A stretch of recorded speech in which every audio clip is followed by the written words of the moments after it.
Okay, तो हम लोग रेसिडेंशियल स्टेटस स्टार्ट करते हैं आज। ये जो फर्स्ट पार्ट है ये ज़्यादा इंपॉर्टेंट नहीं है। नेक्स्ट इंपॉर्टेंट मेन ये है तुम्हारा स्कोप ऑफ पार्ट बी, जो एक अगर सपोज़ किसी का रेसिडेंशियल स्टेटस रेसिडेंट हुआ व नॉन रेसिडेंट हुआ तो उसका इनकम कैसे कैलकुलेट करता है, जहाँ से एग्ज़ाम में क्वेश्चन भी आता है। ठीक है, और एक आता है तुम्हारा नॉन रेसिडेंट का बारे में आता है, वो ज़्यादा इंपॉर्टेंट है। ये दो टॉपिक फर्स्ट पार्ट से क्वेश्चंस बीकॉम लेवल में आता है। सीए इंटर में चांसेस काफ़ी कम है, तब भी बस एक बार के लिए देख कर जाना है। तो residential status of an individual, ये इम्पॉर्टेंट किस लिए है, इसका इम्पॉर्टेंस इसीलिए जब भी हम लोग इनकम कैलकुलेट करते हैं तो ये सबसे पहले चेक करते हैं जो इंडिविजुअल था, ये जो इंडिविजुअल है इसका रेसिडेंशियल स्टेटस क्या है, रेसिडेंट इन इंडिया है कि नॉन रेसिडेंट है। अगर रेसिडेंट इन इंडिया होगा तो कुछ और होगा, उसका इनकम कैलकुलेशन में किस तरह से करना है। अगर नॉन रेसिडेंट होगा तो किस तरह से करना है। तो दैट इज़ वाई ये वेरी वेरी इंपॉर्टेंट। किसी का भी अगर रिटर्न कैलकुलेट कर रहे हैं हम तो रेसिडेंशियल स्टेटस जानना ज़रूरी है। विदाउट दिस तो हम कैलकुलेट नहीं कर पाएंगे सब। अब क्या है, कुछ कंडीशंस है, तुमको कब बोला जाएगा कि तुम रेसिडेंट ऑफ इंडिया है, इंडियन रेसिडेंट है, कब बोला जाएगा। तो उसके लिए बेसिकली दो कंडीशंस है, एक प्राइमरी कंडीशन, दूसरा है तुम्हारे पास सेकेंडरी कंडीशंस। ठीक है, तो प्राइमरी कंडीशन जो है इनकम टैक्स सेक्शन 6 सबसेक्शन 1 क्या बोल रहा है, इफ़ एन इंडिविजुअल, उसको रेसिडेंट इन इंडिया बोला जाएगा एंड एनी प्रीवियस ईयर के लिए, कोई भी प्रीवियस ईयर के लिए एक साल में हो सकता है तुम रेसिडेंट इन इंडिया है, दूसरे साल में तुम नॉन रेसिडेंट हो जाएगा। तो अलग ईच एंड एवरी ईयर में तुमको रेसिडेंशियल स्टेटस चेक करने पड़ता है। तो बोला जितना कोई भी प्रीवियस ईयर के लिए कोई इंडिविजुअल कोई रेसिडेंट इन इंडिया तभी बोलेंगे if you satisfy at least one of the basic condition. ये वन या फिर टू में से कोई भी एक बेसिक कंडीशन अगर फुलफिलमेंट कर रहा होगा तो उसको हम बोल सकते हैं रेसिडेंट इन इंडिया है। At least one of the basic conditions, तब उसको हम बोल सकते हैं रेसिडेंट इन इंडिया। क्या कि सर वो इंडिया में एटलीस्ट 182 दिन था प्रीवियस ईयर में, जिस साल के भी तुम इनकम कैलकुलेट कर रहे हो उसका, तो उस साल में एटलीस्ट कितना दिन था, 182 दिन था, 182 डेज। एटलीस्ट वर्ड बोला है, एटलीस्ट। ठीक है, ग्रेटर देन इक्वल टू। अगर सपोज 182 दिन नहीं भी था तो दूसरा ऑप्शन उसके पास क्या है, एटलीस्ट 60 डेज था, 60 दिन इन द प्रीवियस ईयर, इस साल में 60 दिन था। एंड बाकी जो लास्ट 4 ईयर्स है इस साल को छोड़कर immediately preceding the financial year, इस ईयर को छोड़कर जो बाकी जो लास्ट ईयर है 4 साल, उस 4 साल में 365 डेज या फिर उससे ज़्यादा था।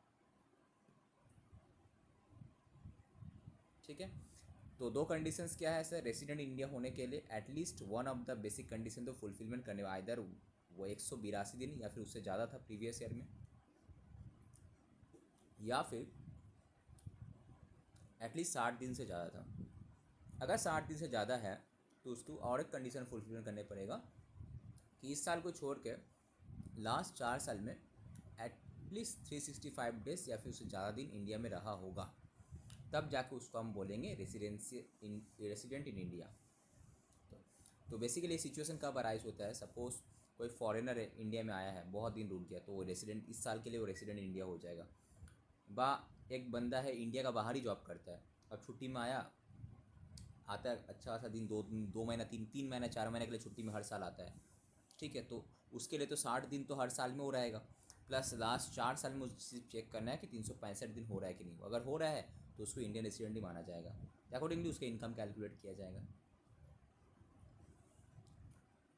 ना इसका कुछ एक्सेप्शन है, क्या है, the following cases the condition number 2 एवब become non operative. ये जो तुमको सेकेंड ऑप्शन दिया गया था कि 60 दिन तुम रह सकते हो प्रीवियस ईयर में एंड लास्ट 4 साल में इमीडिएटली प्रीसीडिंग प्रीवियस ईयर तुम 365 दिन रहने से भी तुमको रेसिडेंट इंडिया में बोला जाएगा। तो ये जो बेनिफिट दिया गया था, ये बेनिफिट ये फॉलोइंग केसेस में तुमको नहीं मिलेगा। कौन सा केसेस में, फर्स्ट, जब एक इंडियन सिटीजन लीव इंडिया छोड़ कर जा रहा है ड्यूरिंग द प्रीवियस ईयर, इस साल, प्रीवियस मतलब जिस साल का तुम इनकम कैलकुलेट करो, किस लिए, फॉर एम्प्लॉयमेंट पर्पस या फिर बिजनेस पर्पस के लिए। इंडिया के बाहर एम्प्लॉयमेंट करे, जॉब करेगा इसलिए जा रहा है। सपोज तुम सिंगापुर जा रहा है, इंडिया का बाहर सिंगापुर में जॉब करेगा, या फिर तुम ऑस्ट्रेलिया जा रहे हो, वहाँ पे बिजनेस करने के लिए जा रहे हो, तो उस केस में तुमको रेसिडेंट इन इंडिया तभी बोला जा रहा है जब तुम एटलीस्ट 182 डेज था तब। 60 दिन वाला कंडीशन तुम्हारे लिए अप्लीकेबल नहीं होगा बेनिफिट। तुम्हारे लिए कंडीशन नंबर 1 ही फुलफिलमेंट करने पड़ेगा कि at least 182 days in the previous year में था। कब? जब एम्प्लॉयमेंट के लिए, बिजनेस के लिए इंडिया का बाहर जा रहा है तो।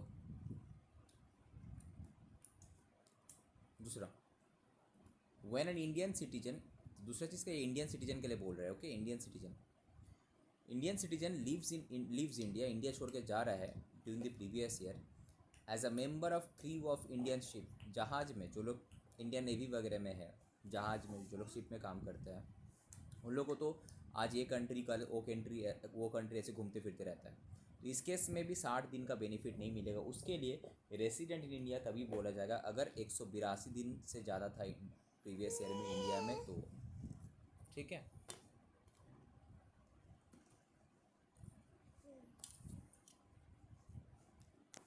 Next.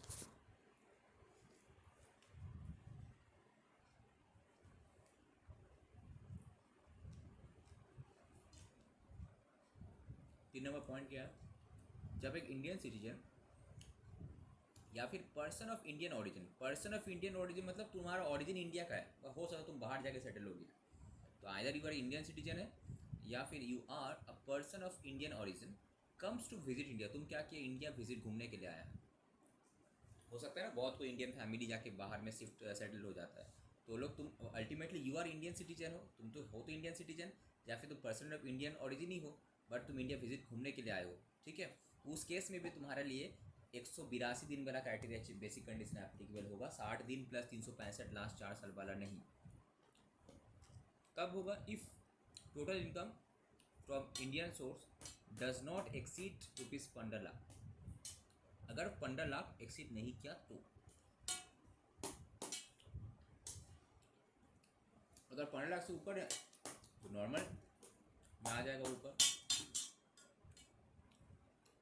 Thus, in the above three cases, whether a person is a resident or not, it shall be determined only with reference to point number 1 से। ये जो 3 केसेस है 1 2 3, इस केस में कैसे पता चलेगा कि रेसिडेंट इन इंडिया है कि नहीं है? तो पॉइंट नंबर 1 से, भाई 182 दिन से ज़्यादा था या नहीं था इंडिया में।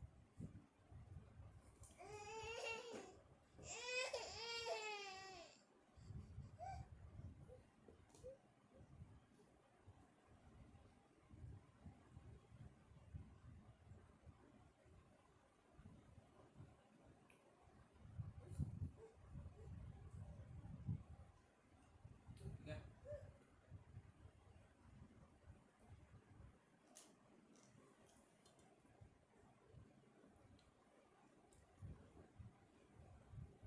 इस पॉइंट में किसी का कोई डाउट?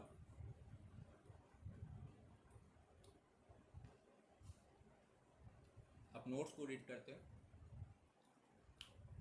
ये जो नंबर ऑफ डेज कैलकुलेट करना है ना, 182 दिन हो रहा है कि नहीं, 60 दिन हो रहा है कि नहीं, उसके लिए इंपॉर्टेंट कब से कब तक काउंट करना है सर।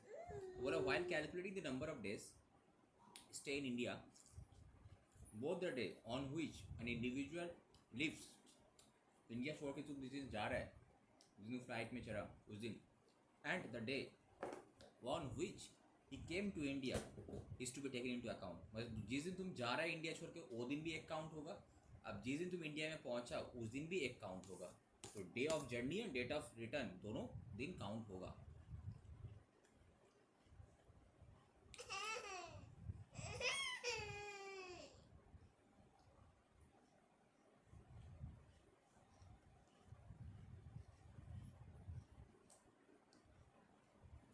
ये दोनों दिन काउंट हो गए। ठीक है, पॉइंट नंबर 2 दो, इन case of an individual being a citizen of India, Indian citizen है, but he or she is a member of crew of a foreign bound ship leaving India, and the period या periods of stay in India in respect of eligible voyage जो समुद्र में जाता है, it shall not include the period from the date of joining the ship to the date of signing off from the ship in respect of such voice. The date of joining and signing off are enter in the continuous discharge certificate में रहता है तुम्हारा. सो जो लोग Indian इसमें है, तुम्हारा crew में है, जो शिप वगैरह में रहता है, फॉरेन बाउंड जो शिप है इंडिया छोड़ के जा रहा है, तो उस केस में द पीरियड्स जब इंडिया में स्टे का काउंट करते हैं, it shall not include the period from the date of joining the ship, जिस दिन तुम शिप में ज्वाइन किया, and the date of signing off from the ship, जिस दिन तुम शिप से आया, वो डेट तुम्हारा इसमें काउंट नहीं होगा. A person is said to be Indian origin, उसी को बोला जाता है इफ़ वो या फिर उसका कोई पेरेंट्स या फिर ग्रैंड पेरेंट्स वगैरह अगर किसी अनडिवाइडेड इंडिया में जन्मा है, तो दैट इज तब उसको बोला जाएगा कि इंडियन सिटीजन है, बस citizen of Indian origin, person of Indian origin है. तो सब प्राइमरी कंडीशन से फुलफिल अगर होगा तो आइदर पता चलेगा कि रेसिडेंट इन इंडिया है कि नॉन रेसिडेंट है, तो ये तो पता चल गया. अब दूसरा कंडीशन रहता है तुम्हारा कि वो रेसिडेंट एंड ऑर्डिनरी रेसिडेंट है या नहीं है.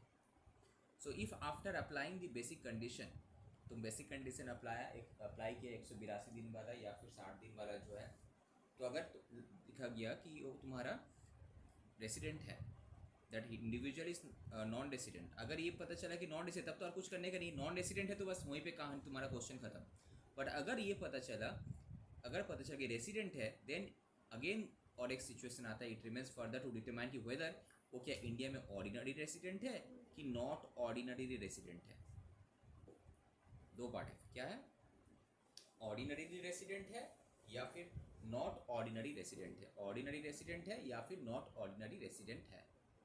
ठीक है, तो बेसिकली किस तरह से हो रहा है, इस तरह से देखो. अगर हम पिक्चर ड्रॉ करते हैं, ये तुम्हारा रेसिडेंशियल स्टेटस में अगर तुम्हारा क्वेश्चन में आया कि वो रेसिडेंट हो गया, यस, तो फिर दो सिनेरियो आ सकता है.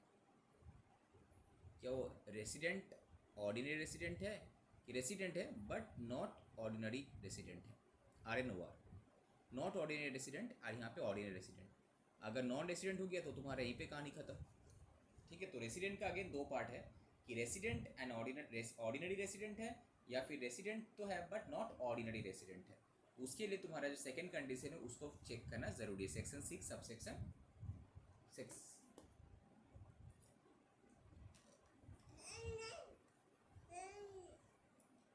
उसका कंडीशन क्या है, he must be resident in India for at least 2 years out of 10 preceding years. अगर एक इंडिविजुअल, कब बोला जाए कि इंडिविजुअल जो है ना तुम्हारा resident and ordinary resident in India है, अगर ये दोनों कंडीशन फुलफिलमेंट करता है. क्या, first condition, he must be resident in India for at least 2 years out of 10 preceding years. 10 साल में 2 साल वो रेसिडेंट इन इंडिया था, मतलब जो ऊपर वाला जो कंडीशन सब तो ये वाला फुलफिल किया होगा, 182 दिन वाला, बस 60 दिन वाला, जो भी है, एटलीस्ट 10 साल में 2 साल तो रेसिडेंट इंडिया था. एंड दूसरा, he is in India for at least 730 दिन out of 7 preceding year. And last 7 साल में वो 730 दिन इंडिया में था. तो यहाँ पे सेकेंडरी कंडीशंस क्या है, 10 साल में 2 साल रेसिडेंट इन इंडिया था. सर रेसिडेंट इंडिया मतलब जो दो कंडीशन था उसमें कोई भी एक ऊपर वाला, आइदर 182 दिन था इंडिया में, ऐसा 2 बार था, या फिर एटलीस्ट 60 दिन था, and along with that last 4 साल में 360 डेज वाला जो 365 डेज वाला जो था, वो इस टाइप का सिनेरियो 2 बार आया होगा. देन दैट इज़ वो 2 बार, लास्ट 10 साल में 2 बार रेसिडेंट इंडिया था, एंड लास्ट 7 साल में वो क्या 730 दिन इंडिया में रहा होगा, तब जाके उसको बोला जाए कि resident and ordinary resident of India है, ROR, resident and ordinary resident of India है. अदरवाइज रेसिडेंट तो है बट वो not ordinary resident of India, otherwise क्या हो जाएगा, RNOR, रेसिडेंट है बट नॉट ऑर्डिनरी रेसिडेंट. यहाँ तक कोई डाउट है किसी को?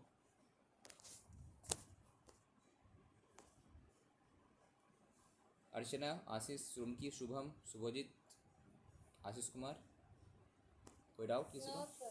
डाउट रहने से पूछना, ठीक है. नेक्स्ट, अब कुछ स्पेशल सिनेरियो यहाँ पे है। Special provisions for determination of residential status of an Indian citizen और person of Indian origin comes to visit India जिसका total income from Indian source is more than 15 lakh. तो यहाँ पे कितना था? 15 लाख से कम था। यहाँ पे कितना था? 15 लाख से कम था। तब जाकर उसके लिए क्या था कि भाई तुम्हारे लिए 182 दिन ही रूल्स है तुम्हारा। अगर तुमको रेसिडेंट इन इंडिया होना है तो एटलीस्ट 182 डेज तुमको इंडिया में रहने पड़ेगा, then you will be eligible for resident in India status, otherwise नहीं। उसके लिए सेकेंड ऑप्शन था 60 दिन वाला, वो दिया ही नहीं गया था, राइट, मना कर दिया गया था। ये किस लिए था? यहाँ पे 15 लाख से कम था उसका इंडियन सोर्स से, उसका इनकम जो है था 15 लाख से कम था। बट यहाँ पे अगर सपोज 15 लाख से ज़्यादा हो गया तो क्या होगा? इस मोर देन 15 लाख, तो दूसरा सिनेरियो, ये अमेंडमेंट है ये सब। ये क्या बोल रहे हैं यहाँ पे कि as per section 6(1) when an Indian citizen व person of Indian origin comes to visit India and in case of the citizen a person of Indian origin having total income other than income from foreign source छोड़ के Indian source से total income जो है ना वो अगर 15 लाख से ज़्यादा है प्रीवियस ईयर में, then such individual is said to be resident in India अगर at any in if he satisfy at least one of the basic condition. ये दो बेसिक कंडीशन अगर फुलफिल किया, क्या कि भाई वो इंडिया में 182 दिन था। दूसरा केस में 60 दिन का जगह उसको डबल दे रहे, देखो 180 20 दिन दे रहा वो, वहाँ पे 60 दिन दे रहा। एक तो फर्स्ट वाला अगर 15 लाख से कम होता तो 60 दिन वाला बेनिफिट मिल भी नहीं रहा था। अगर इसका सोर्स ऑफ इनकम इंडिया से 15 लाख से ज़्यादा है तो उसको नंबर ऑफ डेज का ज़्यादा करेगा वहाँ पे लिमिट, तो 120 दिन बोल रहा है। बोला अगर वो 120 दिन इंडिया में था तब भी चलेगा, बट उसके साथ साथ लास्ट 4 साल में 365 दिन भी रहने पड़ेगा, तब जाकर उसको बोला जाएगा कि रेसिडेंट एंड रेसिडेंट है। ऑर्डिनरी रेसिडेंट है कि नहीं उसके लिए दूसरा वाला कंडीशंस था, ठीक है। तो अगर कोई इंडियन ओरिजिन है जो बाहर में रहता है, भाई इंडिया घूमने के लिए आया है, he comes to India for visiting purpose, घूमने के लिए आता है, ठीक है। अगर उसका इंडियन सोर्स से इनकम 15 लाख से कम है तब उसका एक ही कंडीशन है भाई 182 दिन। अगर उसके बाद ये वाला कंडीशन है कि अगर ऑर्डिनरी बट रेसिडेंट है ना, ऑर्डिनरी रेसिडेंट होना है तो लास्ट 10 साल में 2 साल वो रेसिडेंट इन इंडिया था एंड लास्ट 7 साल में 730 दिन इंडिया में था। बट यही वाला सिनेरियो अगर ये होता, सपोज उसका सोर्स 15 लाख से ऊपर है इंडियन सोर्स से, ठीक है, तो इन दैट केस उसका सर दो दो एनी टू कंडीशन फुलफिल करने से चल जाएगा। अगर 182 दिन है तब भी चल जाएगा, अगर 120 दिन है उसके साथ साथ 365 दिन से ज़्यादा था 4 साल में तो उसको रेसिडेंट इन इंडिया बोला जाएगा, ठीक है। दूसरा डीम टू बी रेसिडेंट, एक दूसरा है तुम्हारा, बाबू क्या कर रही है,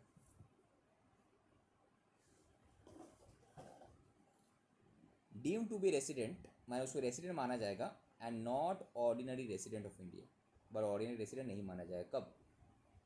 बोला इंडिविजुअल जो इंडियन सिटीजन है, टोटल इनकम इंडियन सोर्सेस से 15 लाख से ऊपर है, उसको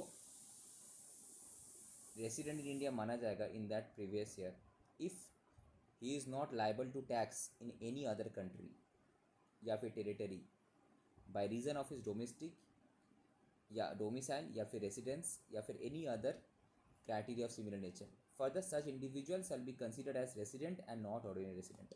मतलब तुम अगर इंडियन इंडिविजुअल, अगर तुम एक इंडिविजुअल हो जो कि ना सिटीजन ऑफ इंडिया है एंड तुम्हारा टोटल इनकम इंडियन सोर्स से 15 लाख से ऊपर है एंड अगर तुम्हारा, अब सपोज इस सिनारियो में आके रुक जाते हैं, अगर सपोज तुम इंडियन रेसिडेंट हो कि नहीं हो, वो चेक करेगा क्या कि भाई तुम्हारा 182 दिन से ज़्यादा था कि नहीं इंडिया में, या फिर 120 दिन से ज़्यादा था कि नहीं, उसके साथ साथ लास्ट 4 साल में 365, कोई भी एक कंडीशंस अगर सपोज है तो तुम तो रेसिडेंट ऑर्डिनरी रेसिडेंट, तुमको इंडिया में तो टैक्स देना ही पड़ेगा, right.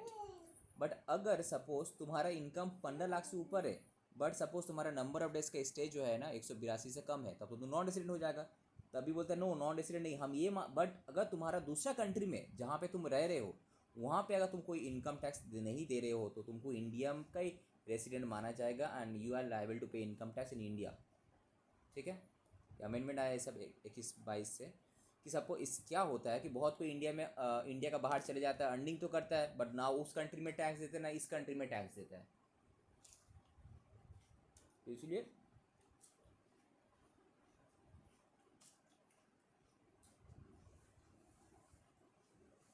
But again Indian source से तुम्हारा 15 लाख से ऊपर इनकम होगा तब। 15 लाख से कम है तो नॉर्मल 182 दिन वाला रूल्स एप्लीकेबल होगा। अगर तुम रेसिडेंट हो इंडिया का तभी तुमको इंडिया में टैक्स पे करने का, अगर तुम नॉन रेसिडेंट हो तो इंडिया में टैक्स पे करने का ज़रूरत नहीं है। तो जहाँ पे रहते हो वहाँ पे अपना गवर्नमेंट से डील करना है, वहाँ पे किस तरह से टैक्स लेता है वो that will be applicable for you.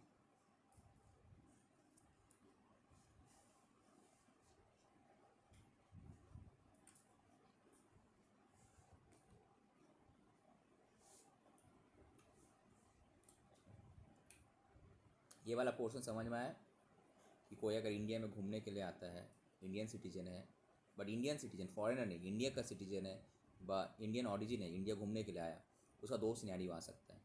उसमें एक, उसका अगर इनकम इंडियन सोर्स से 15 लाख से कम है तो रेसिडेंट है कि नहीं कैसे चेक करेंगे भाई? चेक करो 182 दिन से ज़्यादा था कि नहीं उस साल में, था तो रेसिडेंट होगा। ठीक है, अगर रेसिडेंट है तो अगेन ऑर्डिनरी रेसिडेंट है कि नहीं चेक करना है कि लास्ट 10 साल में 2 साल इंडिया का रेसिडेंट था कि नहीं, एंड लास्ट 7 साल में 730 दिन इंडिया में था कि नहीं। अगर था तो रेसिडेंट एंड ऑर्डिनरी रेसिडेंट माना जाएगा। अगर सपोज इंडियन ऑरिजिन है बस सिटीजन ऑफ इंडिया है, इंडिया विजिट घूमने के लिए आया है, बाहर रहता है नॉर्मली में, अब इंडियन सोर्स उसका इनकम अगर 15 लाख से ऊपर है तो उसके लिए कोई भी 2 कंडीशन फुलफिल करने से उसको रेसिडेंट इंडिया बोला जाएगा। अगर 182 दिन या फिर 120 दिन के साथ, या फिर 120 दिन के साथ 365 दिन लास्ट 4 साल में अगर रहेगा तो। ठीक है, अब क्या है, सपोज एक किसी का इनकम 15 लाख से ऊपर था, अब फर्स्ट दोनों कंडीशन में वो इंडिया का रेसिडेंट नहीं हो पा रहा है नंबर डेज के हिसाब से, बट जिस कंट्री में वो रह रहा है वहाँ पे भी टैक्स नहीं पे कर रहा है तो इंडिया में उसको डीम्ड रेसिडेंट माना जाएगा।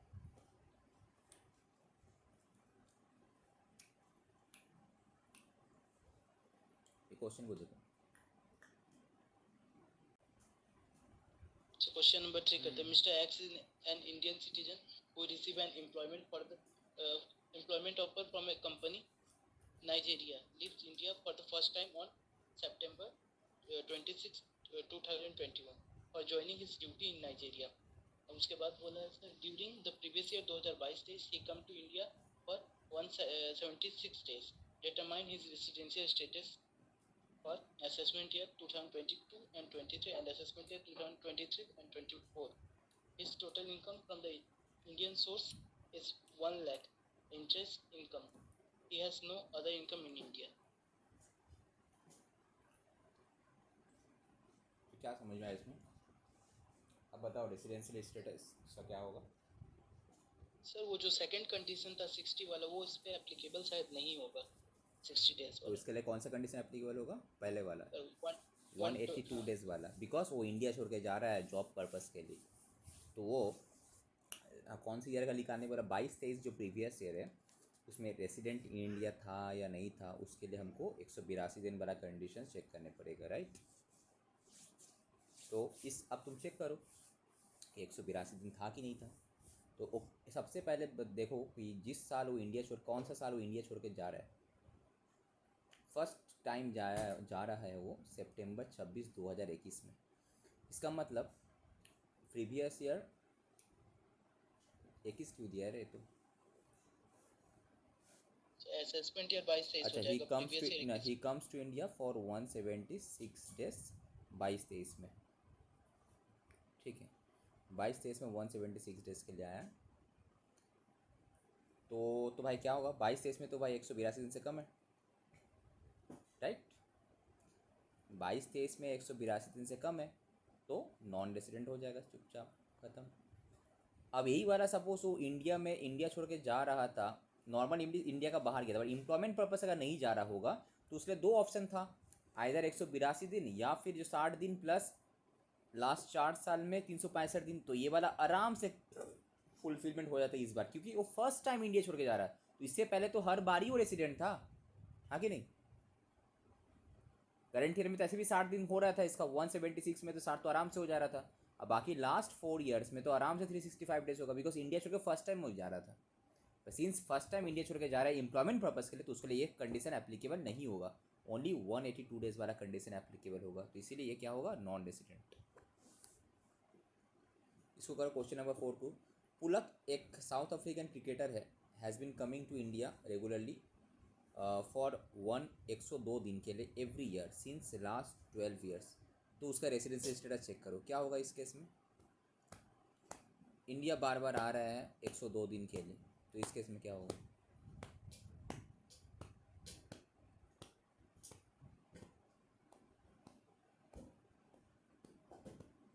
बोलो। सर पहला बेसिक कंडीशन तो फुलफिल नहीं कर रहा है, लेकिन सेकंड बेसिक कंडीशन तो फुलफिल इस कर सबसे दिया पहले है। तुम चेक करना है कि सर सेकंड ऑप्शन वाला एप्लीकेबल होगा कि। बोलो सेकंड ऑप्शन 3 केस में सिर्फ एप्लीकेबल नहीं था, जो क्रू वाला केस में, शिप वाला केस में, उसके बाद इंडिया छोड़ के जा रहा जॉब के लिए, या फिर तीसरा ऑप्शन था कि कोई बाहर में रहता है इंडियन सिटीजन, इंडिया घूमने के लिए आया था। इस केस में तो ये तो अलग है, ये तो नॉर्मल सिनेरियो, इसमें तो एप्लीकेबल दोनों कंडीशन होगा, दोनों कंडीशन एप्लीकेबल होगा, आइदर 182 दिन या फिर करंट ईयर में 60 दिन प्लस लास्ट 4 साल में 365 दिन।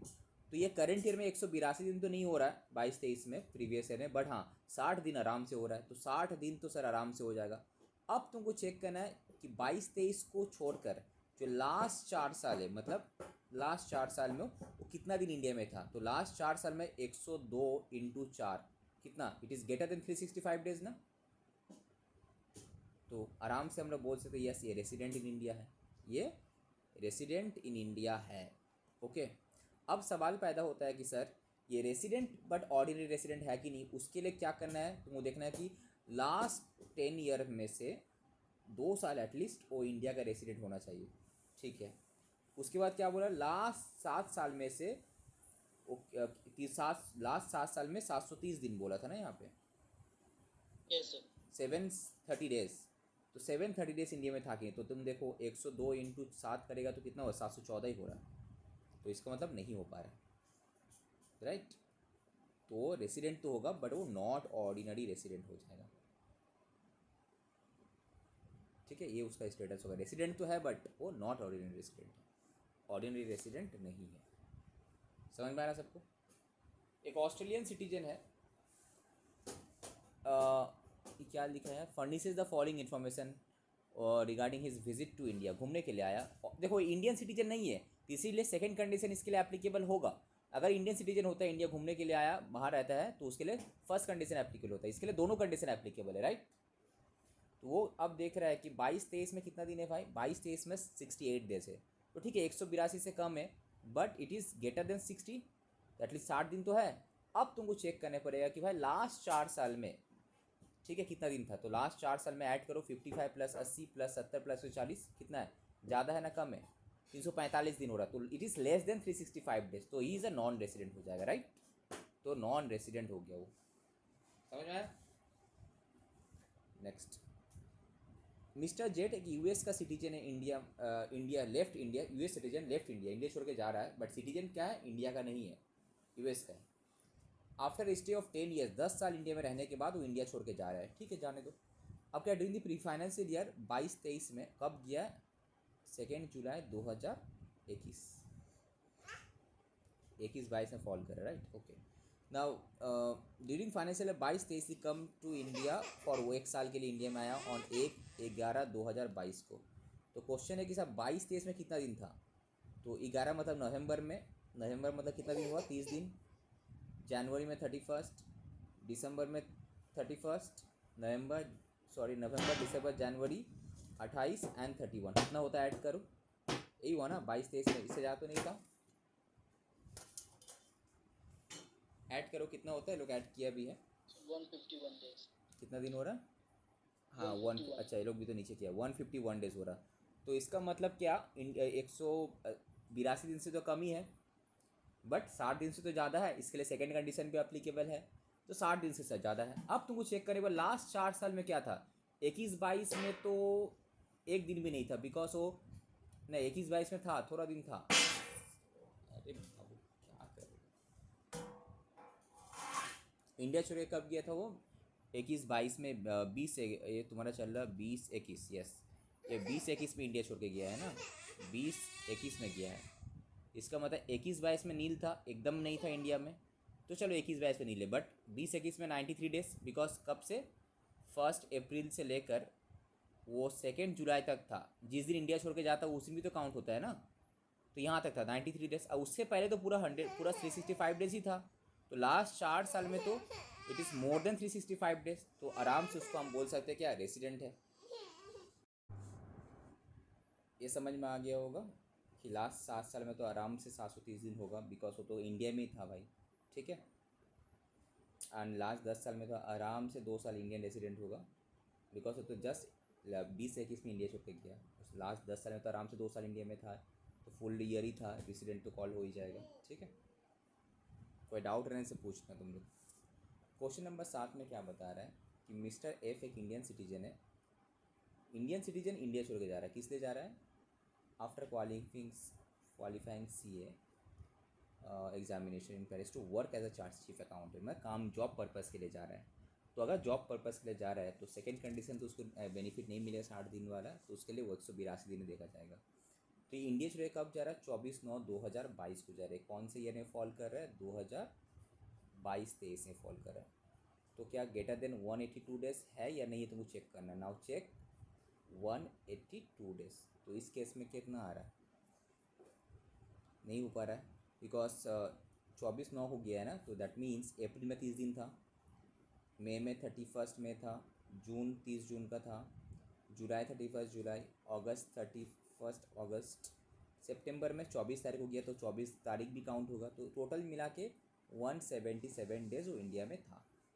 दैट मीन्स वो 182 दिन तो फुलफिल ही नहीं किया, तो क्या हो जाएगा, नॉन रेसिडेंट हो जाएगा। समझ में आ रहा है। चलो next question number 8, mister Y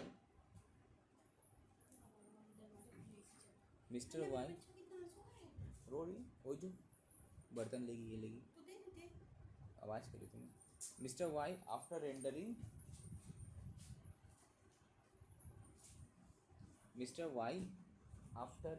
services in India for 15 years left India to England for employment.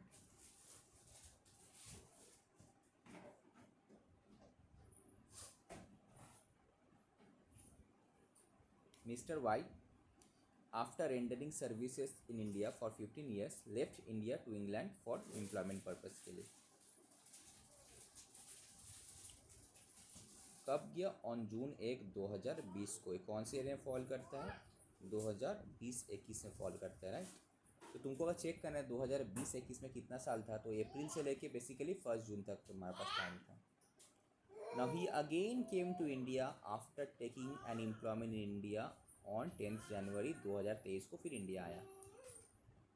तो नाउ उसका assessment year 23-24, that is previous year 2022-23 में स्टेटस बताओ। तो अब क्या होगा भाई, 2022-23 में इंडिया आया, इंडिया रिटर्न किया, ठीक है, तो उसके लिए तुम्हारा पास 182 दिन तो करेंट ईयर में होगा नहीं, बट 60 दिन तो उसका हो जाएगा तुम्हारा, ठीक है। अब 60 दिन अगर हो भी गया, तो वो 60 दिन हो रहा है क्या, कब आया, 10 जनवरी को आया। 10 जनवरी मतलब वहाँ पे हो गया तुम्हारा 21 दिन, प्लस वहाँ पे 28 प्लस 31, ठीक है। तो कितना हुआ तुम्हारा, 22 + 28 + 31, 81 डेज हो रहा है, ओके फाइन। अब तुम देखना लास्ट 4 साल में 365 दिन है कि नहीं, तो 20 से 21-22 में नहीं था नील, बिकॉज इंडिया छोड़ के चले गया था वो, ठीक है। जब 20-21 को इंडिया छोड़ के गया तब 62 दिन था, उससे पहले तो फुल था। एक चीज़ तुम नोटिस किया हुआ सर, जब इंडिया छोड़ के जा रहा है जॉब पर्पस में तब तुम्हारा सेकेंड कंडीशन एप्लीकेबल नहीं है, बट जब वापस आ रहा है इंडिया तब दोनों कंडीशन एप्लीकेबल है, ठीक है। अब इस केस में तुम्हारा रेसिडेंट है और आराम से वो लास्ट 4 ये वाला कंडीशन भी उसका फुलफिल हो जाएगा, तो रेसिडेंट है बट नॉट ऑर्डिनरी रेसिडेंट भी हो जाएगा, ठीक है। इस तरह से देखना है। अब आ जाते हैं हम पार्ट बी में। तो ये तो समझ में आ गया हम लोग का रेसिडेंट है कि नहीं, नॉन रेसिडेंट है। अगर नॉन रेसिडेंट है तो सिंपली समझ में आएगा, आइदर बेसिक कंडीशन अगर एक भी फुलफिल नहीं हुआ तो नॉन रेसिडेंट है, अगर बेसिक कंडीशन में कोई भी एक कंडीशन फुलफिलमेंट हुआ तो रेसिडेंट तो हो जाएगा इंडिया में, but resident but ordinary resident है कि नहीं, ये चेक करने के लिए हमको और 2 कंडीशन चेक करना है कि सर लास्ट 10 साल में 10 साल वो एटलीस्ट इंडियन रेसिडेंट था, एंड लास्ट 7 साल में 730 दिन वो इंडिया में था, then only he will be eligible for resident in but not ordinary resident. अब सर ये तो समझ में आया कि रेजिडेंशियल स्टेटस क्या है, ये समझ में आ गया हम लोगों को, ठीक है। अब इसमें उसका टोटल इनकम कैलकुलेशन में क्या इम्पैक्ट आता है, अगर रेसिडेंट होगा तो किस तरह से कैलकुलेट करना है, नॉन रेसिडेंट होगा तो क्या ये रहेगा। तो यहाँ पे सिंपली बुक क्या बोल रहा है देखो, दैट इज़ वाई ये स्टेटस इंपॉर्टेंट था कि सर अगर कोई रेसिडेंट है एंड उसके साथ साथ ऑर्डिनरी रेसिडेंट इन इंडिया है, मतलब जो सेकंड कंडीशन वो तुम्हारा सेकेंडरी कंडीशन भी फुलफिल किया था, तो उसके लिए ग्लोबल इनकम इज टैक्सेबल। तुम चाहो कहीं भी कुछ भी इनकम तुम्हारा सोर्स ऑफ इनकम है तो तुमको टैक्स इंडिया में पे करने पर global income is taxable for you. You are resident and ordinary resident in India, तो तुम्हारा ग्लोबल इनकम टैक्सेबल है। तुम इंडिया में जो अर्निंग किया उसके साथ साथ तुम इंडिया के बाहर जो भी अर्निंग्स है तुम्हारा, तो इंडियन में तुमको टैक्स पे करने पड़ेगा। ग्लोबल इनकम इज टैक्सेबल अगर तुम resident and ordinary resident in India हो तो।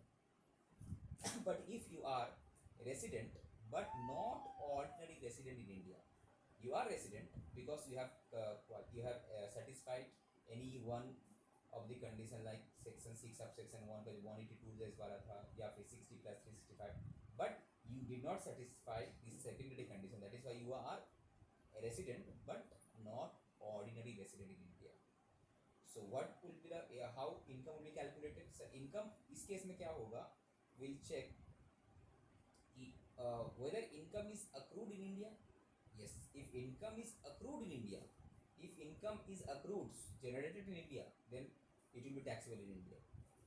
दूसरा, if income is received in India, maybe income might have been generated या accrued in outside India, but income अगर receive India में हुआ, then it will again be taxable. Third, income from business या फिर professions outside India, it is outside India but it is controlled from India, या फिर इसका setup India में है, then also it will be taxable in India. So अगर तुम resident हो but not ordinary resident in India हो तो तुम्हारे लिए इंडिया इनकम टैक्सेबल तभी होगा अगर उसका अक्रू या फिर रिसीव इंडिया में है। तो अगर सपोज दोनों बाहर है, अक्रू भी बाहर है रिसीव भी बाहर है, तो ये टैक्सेबल नहीं होगा। अब तुम ऑस्ट्रेलिया में रहते हो, ऑस्ट्रेलिया में तुम्हारा इनकम अक्रूड हुआ और रिसीव भी ऑस्ट्रेलिया में हुआ, तो इंडिया में तुम्हारा इनकम टैक्सेबल नहीं होगा, ठीक है। तो अक्रू आइदर अक्रू इंडिया में हुआ होगा या फिर रिसीव इंडिया में हुआ होगा, तो दोनों अगर इंडिया का बाहर है तो nothing is taxable. If both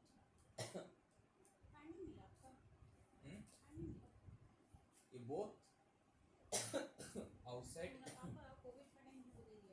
India not taxable, right. अब क्या है दूसरा चीज से, बिजनेस पॉइंट ऑफ व्यू से, अगर बिजनेस कर रहे इंडिया में कर रहा है बिजनेस, इंडिया का बाहर बिजनेस कर रहा है but control they are doing the business outside India but it is control from India और it is setup in India, then again part B नहीं है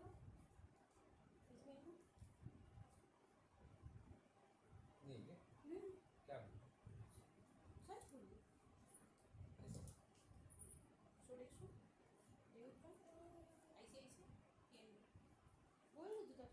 बाबू निकाल दिया कहाँ बाबू निकाली दियो तो करके बताया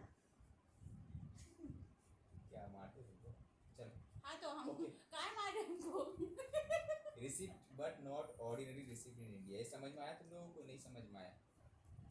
अगर कोई रेसिडेंट है and ordinary resident in India है भाई, ROR है, तो उसके लिए global income is taxable in India, India में टैक्स पे करने पड़ेगा तुमको, ठीक है। बट अगर तुम रेसिडेंट तो हो इंडिया का बट ऑर्डिनरी रेसिडेंट नहीं हो बिकॉज तुम सेकेंडरी कंडीशन नहीं फुलफिल किया, तो वही वाला इनकम टैक्सेबल होगा जो कि इंडिया में अप्रूव हुआ होगा या फिर रिसीव हुआ होगा, ठीक है। एंड अगर तुम बिजनेस कर रहे हो इंडिया के बाहर, अगर कंट्रोल इंडिया से हो रहा है बस सेटअप इंडिया में है, तो ये तुम्हारे इंडिया में टैक्स पे करने पड़ेगा, ओके। अब फिर सर लास्ट में क्या था, नॉन रेसिडेंट। अब समझ में आ रहा है इंपॉर्टेंस क्या है स्टेट रेसिडेंशियल स्टेटस का। तो देख मुंह में सैनिटाइजर दे रही हूँ। नॉन रेसिडेंट केस में तुम्हारा इनकम इंडिया में टैक्सेबल तभी होगा अगर उसका अक्रू या फिर रिसीव इंडिया में है। तो अगर इंडिया में अप्रूव भी नहीं हुआ रिसीव भी नहीं हुआ तो नथिंग इज टैक्सेबल। हाँ ऐसी ठंडा क्यों नहीं होगा, आप तो रूम उतना देर खुला छोड़ दिए थे, आप हमको आँख दिखाइए वापस, मेरे को बोले हम आँख दिखाइए। इनकम अक्रूड इन इंडिया या फिर रिसीव इन इंडिया, रिकॉर्डिंग भी हो रहा है, तो ठीक है।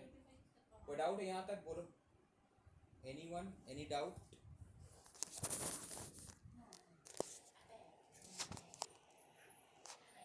ठीक है, next, income deem to accrue या फिर arise in India, section 9 very very important, यहीं से क्वेश्चन आता है। ये जो पोर्शन से यही वेरी वेरी इंपॉर्टेंट है, एग्जाम में क्वेश्चन यहीं से आता है रेसिडेंशियल स्टेटस का। बोल रहा है सर कौन सा इनकम माना जाएगा कि इंडिया में अक्रू तो नहीं हुआ तो but still deem to accrue माना जाएगा। डीम टू अक्रू और अराइज इन इंडिया, ये सब इनकम जो है 7-8 को आइटम है, अभी जो है दिख रहा है वो 1 से लेकर 7 तक, ये सब इनकम जो है इंडिया में अराइज हुआ है, अक्रू हुआ है, कब कैसे पता चलेगा। बोल रहा है कि अगर कोई कैपिटल गेन हुआ है, कैपिटल ऐसे तुम बेचा है, कहीं पे भी बेचा होगा राइट, या फिर कोई हाउस प्रॉपर्टी इनकम आया होगा, तो कब बोला जाएगा, कैसे पता चलेगा कि इसका अक्रू इंडिया में हुआ कि नहीं हुआ। सिंपली बोल रहा है अगर कैपिटल गेन है या फिर हाउस प्रॉपर्टी से इनकम आ रहा है तो देखा जाएगा अक्रू वहीं पे होता है जहाँ पे हाउस प्रॉपर्टी इज लोकेटेड। अगर तुम्हारा हाउस प्रॉपर्टी इंडिया में है तो इंडियन इनकम में आएगा, अगर तुम्हारा हाउस प्रॉपर्टी इंडिया के बाहर है तो तुम्हारा लिए accrue by rise outside India हुआ। डिपेंडिंग ऑन तुम्हारे पास सिनेरियो क्या है, तुम ROR हो रेसिडेंट एंड ऑर्डिनरी रेसिडेंट हो, RNOR हो resident but not ordinary resident in India हो, या फिर नॉन रेसिडेंट हो, तुम्हारा अकॉर्डिंगली इनकम टैक्सेबल होगा। अब ये वाला जो था अक्रू या राइज कहाँ पे हो रहा है, कैसे समझ में आएगा, बोला कैपिटल गेन का केस में, हाउस प्रॉपर्टी का केस में, जहाँ पे प्रॉपर्टी सिचुएटेड होता है, लोकेटेड होता है, उसी कंट्री में उसको बोला जाता है अक्रू हुआ है या फिर अक्रू हुआ है बेसिकली। रिसीव अगर इंडिया में हुआ तो ऑब्वियसली डायरेक्ट टैक्सेबल हो जाएगा। अब अक्रू वाला केस में कहाँ अक्रू जिस कंट्री में हो उस कंट्री में, अगर तुम ये तीनों, अगर तुम ROR हो तो तुम्हारा global income taxable, but resident हो बट नॉट ऑर्डिनरी रेसिडेंट हो, अगर अक्रू इंडिया में हुआ होगा तो टैक्सेबल होगा, अगर अक्रू इंडिया में नहीं होगा तो टैक्सेबल नहीं होगा। ठीक है, दूसरा क्या है, shares of a foreign company. Foreign company का शेयर है मेरे पास, which derive its value substantially from assets located in India, it shall be deemed to be the capital asset located in India। तुम कोई ऐसा फॉरेन कंपनी का shares purchase किए हो, ठीक है, जो फॉरेन कंपनी का सब्सटेंशियल एसेट जो है ना इंडिया में सिचुएटेड है, ये माना जाएगा कि तुम्हारा जो ये एसेट है, shares of a foreign company जो कैपिटल एसेट है, ये लोकेटेड इन इंडिया है। ओके, फॉरेन कंपनी का शेयर्स अगर सब्सटेंशियली एसेट उसके इंडिया में है तो it shall be deemed to be capital asset located in India. ठीक, दूसरा sir interest income. Interest income is accrued कहाँ जाए, बोलते हैं at a place where loan is utilise, जहाँ पे लोन यूटिलाइज हुआ है। अगर सपोज तुम किसी को लोन दिए हो, ठीक है, तो जहाँ पे लोन यूटिलाइज हुआ है तो वहाँ पे इंटरेस्ट इनकम अक्रू होता है। However if interest is earn from government then always be accrued in India. Suppose government of India का तुम बॉन्ड में इन्वेस्ट किया तो वहाँ से तुमको इंटरेस्ट मिल रहा है, तो ये हमेशा वो माना जाएगा क्या इंडिया में अक्रूड हुआ है। ठीक है, तो capital gain and house property accrue कहाँ होता है, जहाँ पे हाउस प्रॉपर्टी सिचुएटेड होता है, लोकेट होता है। चलो, कैपिटल गेन हाउस प्रॉपर्टी समझ में आ गया, फॉरेन इनकम वाला समझ में आ गया। अब क्या है इंटरेस्ट इनकम वाला, जहाँ पे भी इंटरेस्ट का लोन यूटिलाइज होता है, और गवर्नमेंट इंटरेस्ट वाला जहाँ पे अगर है तो इंडिया में हमेशा अक्रू होता है। अब चौथा क्या है, रॉयल्टी इनकम। रॉयल्टी इनकम या फिर फीस फॉर टेक्निकल सर्विसेज जो है is accrued at a place where services are use. Important है, क्वेश्चन आता है यहाँ से, तुम्हारा क्वेश्चन में दिया हो रहा है कोई रॉयल्टी इनकम आ रहा है किसी का भी, या कोई टेक्निकल सर्विस प्रोवाइड किया है इंडिया में किया है या फिर इंडिया के बाहर किया है, तो कहाँ पे अक्रू हुआ है, माना जाएगा कि at a place where services are used. Suppose कोई फॉरेन क्लाइंट आया इंडिया में इंजीनियरिंग सर्विस देने के लिए, तो उसका सर्विस कहाँ पे यूज़ हुआ है, इंडिया में यूज़ हो रहा है ना, तो उसको यहीं पे टैक्स पे करने पड़ेगा उसका, उसको ये बोला जाएगा कि अक्रू कहाँ पे हुआ, इंडिया में हुआ है। हाउएवर इफ़ रॉयल्टीज़ गवर्नमेंट अगर अर्न करे तो हमेशा इंडिया में अक्रू होगा। रॉयल्टी इनकम और fees for technical services accrue कहाँ पे होता है, जहाँ पे सर्विस एक्चुअली में यूज़ होता है। सपोज तुम्हारा कंपनी इंडियन कंपनी है, सर्विस प्रोवाइड करता है, उसका इनकम क्या है, रॉयल्टी इनकम पर टेक्निकल फीस लेता है सर्विसेज के लिए। अब इंडिया का बाहर अगर उस सर्विस का यूज़ हो रहा है तो इसका अक्रू कहाँ पे हुआ, out of India, outside India हुआ। ठीक है,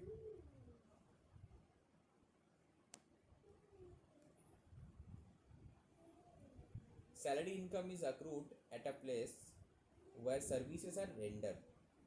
अब तुम किसी का कहीं पे जॉब कर रहे हो, राइट, हो सकता है इंडिया में जॉब करे, हो सकता है हम अब्रॉड में जॉब करें, तो मेरा जो सैलरी इनकम है इसका अक्रू कहाँ पे हो रहा है, कैसे समझ में आएगा, जहाँ पे हम सर्विस प्रोवाइड किए। अगर तुम इंडिया में जॉब कर रहे हो तो इंडिया में तुम्हारा इनकम अक्रू हुआ, अगर तुम कनाडा में जॉब करते हैं तो सर्विस वहीं पे तुम प्रोवाइड कर रहे हो तो इसका अक्रू कनाडा में ही हुआ। अगर but how ever if N Indian citizen is deputed outside India by the government, Indian government वो इंडियन सिटीजन को इंडिया के बाहर डेप्यूट किया, लाइक इंडियन एम्बेसी ऑफिस है, अब बहुत सारा मिनिस्ट्री का जो काम रहता है इसके लिए इंडियन सिटीजन बाहर में डेप्यूट रहता है, उस केस में उसका माना है कि उसका सर्विस आउटसाइड इंडिया है बट हमेशा अक्रू इंडिया में ही होगा। Okay,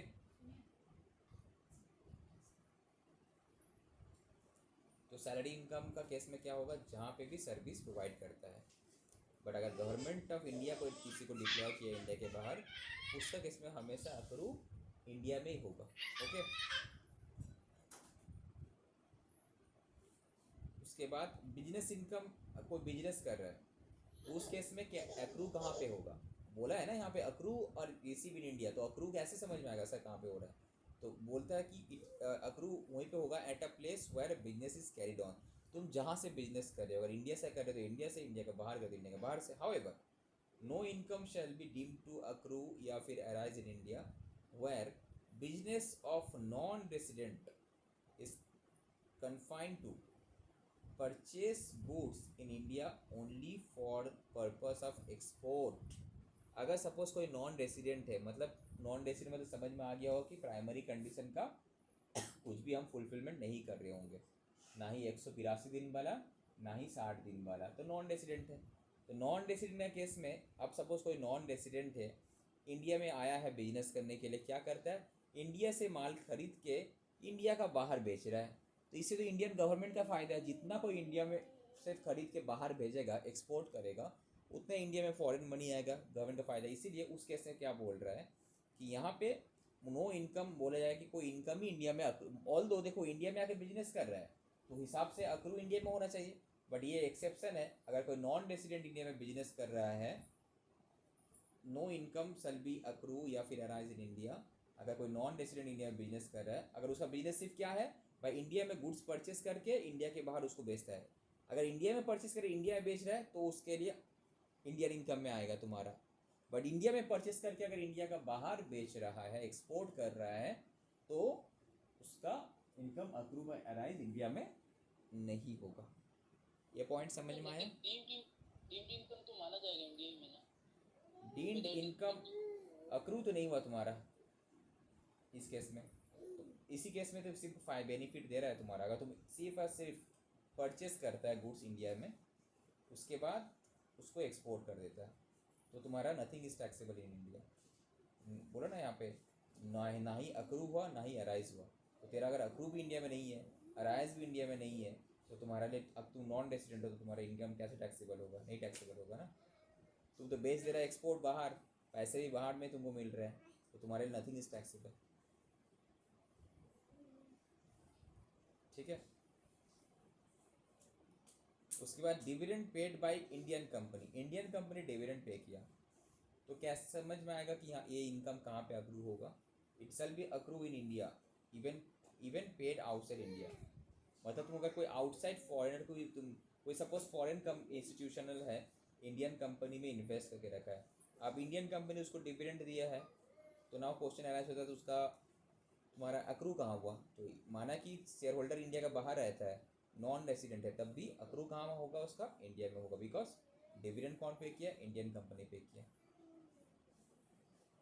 however dividend declare by foreign company outside India, कोई फॉरेन कंपनी का तुम शेयर होल्डर हो, तुम इंडियन कोई शेयर होल्डर है, फॉरेन कंपनी में इन्वेस्ट किया है, तो it shall not be deemed to be accrue, उसको इंडियन, इसमें सपोज तुम यूएस मार्केट वगैरह में इन्वेस्ट किया, ठीक है, तो उस केस में तुम्हारा डिविडेंड मिला उस स्टॉक में इन्वेस्ट करने का वजह से, तो इसका अक्रू इंडिया का बाहर ही हुआ, इंडिया में नहीं हुआ। ठीक है, तो ये इम्पोर्टेंट समझ में आ रहा है तुमको। ये सब डिपेंड करता है तुम्हारा रेसिडेंट है नॉन रेसिडेंट है कि तुम्हारा नॉन आर एन क्या बोलता है RNOR है, तो अकॉर्डिंगली तुम्हारा ये जो इनकम है चेक करने के लिए कुछ देखने पड़ेगा ना कि अक्रू इंडिया में हुआ कि नहीं। तो ऐसा कैसे समझ में आएगा कि कौन सा केस में अक्रू कैसा है। यहाँ पे 8 केसेस जो है 8 की 9 केसेस वो अलग से बोल दिया।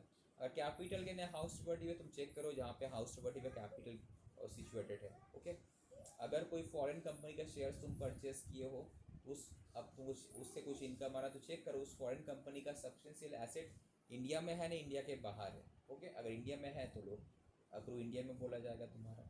अगर इंटरेस्ट इनकम हो रहा तो चेक करो उसका यूटिलाइजेशन कहाँ पे हो रहा है। अगर गवर्नमेंट बॉन्ड वगैरह में तुम इन्वेस्ट किए हो तो हमेशा क्या माना जाएगा कि यूटिलाइजेशन इंडिया में ही हो रहा है। ठीक है, तुम्हारा अगर रॉयल्टी इनकम किसी का हो रहा है तुम्हारा हो या फिर किसी और का भी हो रहा है तो उस केस में देखा जाएगा कि उसका सर्विस कहाँ पे यूज़ हुआ है। अगर सर्विस इंडिया में यूज़ हो रहा है तो इंडिया में, इंडिया के बाहर तो इंडिया के बाहर। अगर इंडियन गवर्नमेंट है सर्विस दे रहा है तो ऑब्वियसली बात है ऑलवेज अक्रू इन इंडिया होगा। अगर किसी का सैलरी इनकम है इंडिया में अक्रू तभी होगा अगर वो इंडिया में सर्विस दे रहा है। तो अगर इंडिया का बाहर जॉब करते तो अक्रू इंडिया का बाहर हुआ। बट अगर कोई इंडियन गवर्नमेंट किसी को डेप्यूट किया इंडिया के बाहर तो उसका केस में हमेशा अक्रू इंडिया में होगा। ठीक है, अब बिजनेस इनकम का केस में क्या है जहाँ से भी बिजनेस कैरीड ऑन होता है। बट यहाँ पे एक एक्सेप्शन है तुम्हारा, अगर कोई नॉन रेसिडेंट है वो सिर्फ एंड सिर्फ इंडिया में आके माल परचेस करके इंडिया के बाहर बेचता है तो उस केस में तुम्हारा अक्रू इंडिया में नहीं होगा ये बोला जाता है। ठीक है, नॉर्मली अक्रू होना चाहिए था बिकॉज बिजनेस तो इंडिया से कर रहा है बट इसका एक्सेप्शन है इंडिया में अक्रू नहीं माना जाएगा इसको। लास्ट में क्या था, डिविडेंड डिक्लेयर किया इंडियन कंपनी तो शेयर होल्डर चाहे इंडिया का हो कि फॉरेन शेयर होल्डर हो, ठीक है, वो तुम्हारा अक्रू इन इंडिया माना जाएगा। बट अगर यही वाला कोई फॉरेन कंपनी डिविडेंड डिक्लेयर करता, ठीक है, तो ये तुम्हारा अक्रू इन इंडिया नहीं बोला जाएगा। कोई डाउट यहाँ तक?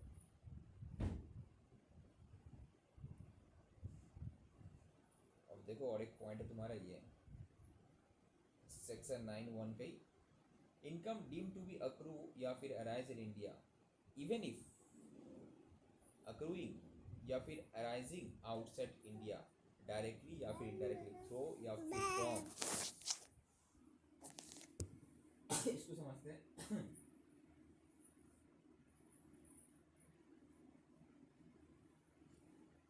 सेक्शन 9 सबसेक्शन 1 सब क्लॉज 1 क्या बोल रहा है कि income deem to be accrue या फिर arise in India even if actually में अक्रू या फिर अराइज इंडिया के बाहर हुआ, डायरेक्टली हुआ या इनडायरेक्टली हुआ, थ्रो या from any business connection in India, उसका इंडिया में बिजनेस कनेक्शन था, या फिर कोई प्रॉपर्टी इंडिया में उसका लोकेटेड था, या फिर कोई एसेट या फिर सोर्स ऑफ इनकम जो इंडिया में था, या फिर ट्रांसफर ऑफ कैपिटल एसेट जो कि नहीं इंडिया का सिचुएटेड था, तो माना जाएगा उसका income accrue by arise India में ही हुआ है।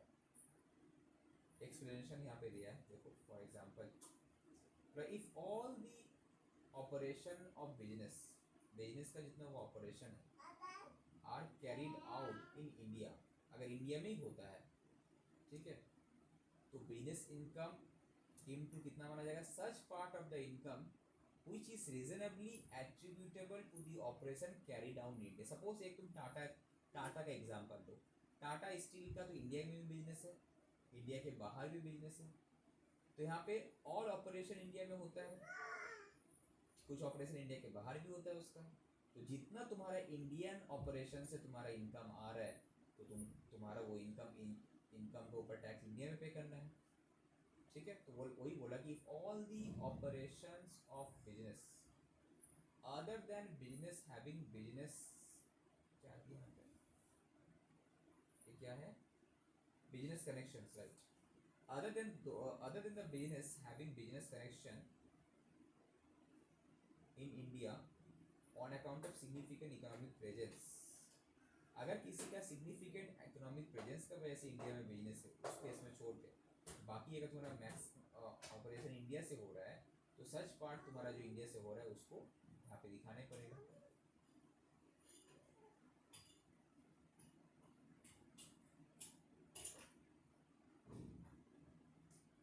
ये बिजनेस कनेक्शन की कहानी बोला ना, सिग्निफिकेंट सिग्निफिकेंस, इन्फ्लुएंस वगैरह, तो वो सब जो है यहाँ पे तुम्हारा लिखा हुआ है,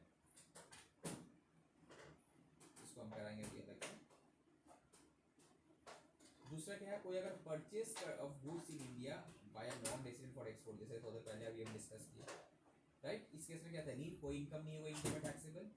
इंडिया में कोई आके बिजनेस कर रहा है, क्या करे, इंडिया में परचेस करके इंडिया का बाहर बेच रहा है, तो एक्सपोर्ट कर रहा है, नॉन रेसिडेंट है, उसके साथ बिजनेस इनकम क्या माना जाएगा, नील।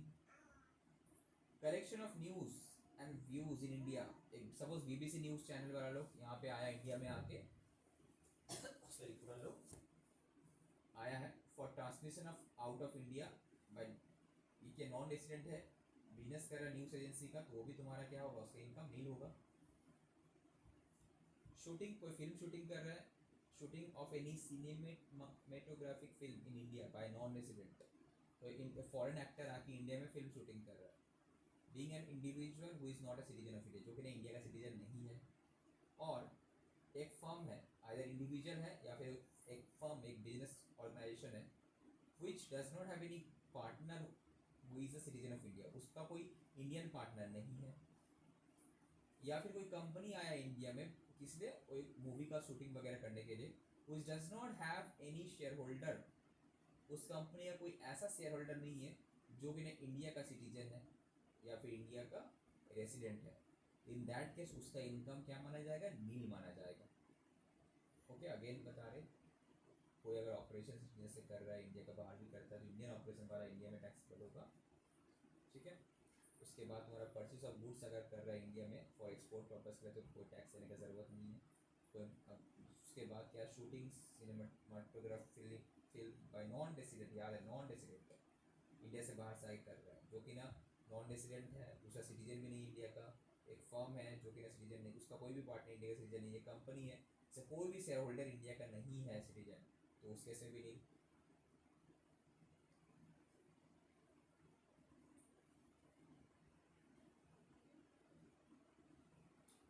Display of uncut and unassorted diamond, uncut unassorted diamond in any special zone notified in India by foreign company engaged in business of mining of diamonds, उस केस में भी तुम्हारा नील।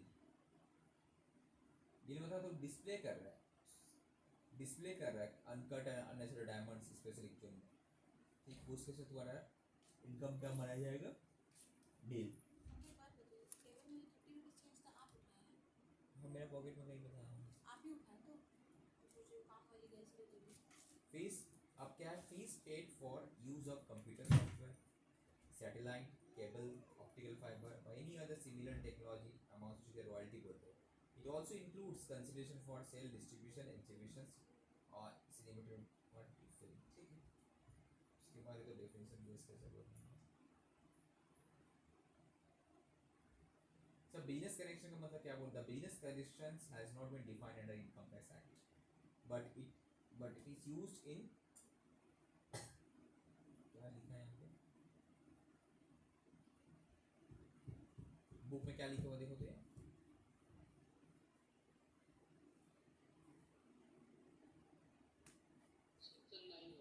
अच्छा, but it is used in section 9(1) as deemed income arising through business connection is taxable in India. A business connections between a business carried on by non-resident which yields profit या gains from an activity in directly indirectly, क्या बोल रहे हैं यहाँ पे, sir include business connection, sir include a business activity के बाद बोल रहा है through a person who acting on behalf of the non-resident and has habitually exercised in India and authority to conclude the contract किया है, कोई भी type का कॉन्ट्रैक्ट वगैरह किया है यहाँ पे। बेसिकली बिजनेस कनेक्शन का मतलब क्या हुआ, सपोज तुम्हारा कोई भी टाइप का बिजनेस रिलेशनशिप है, आइदर तुम्हारा यहाँ पे ऑफिसेस है या तुम्हारा कोई यहाँ पे एजेंट काम करता है जिसका थ्रू से तुम बिजनेस करते हो एंड तुम्हारा अर्निंग्स हो रहा है, that is business connection in India, एकदम सिंपल सा वही लिखा हुआ है यहाँ पे। अब यहाँ पे आ जाते हैं, क्वेश्चन नंबर 9 पे आ जाते हैं, तुम लोग बताना क्या होगा, इंपॉर्टेंट है, एग्जाम में क्वेश्चन आता है। Discuss the taxability of the following income in each of the following cases, बताओ अगर रेसिडेंट होगा तो क्या होगा, इनकम टैक्सेबल होगा कि नहीं होगा,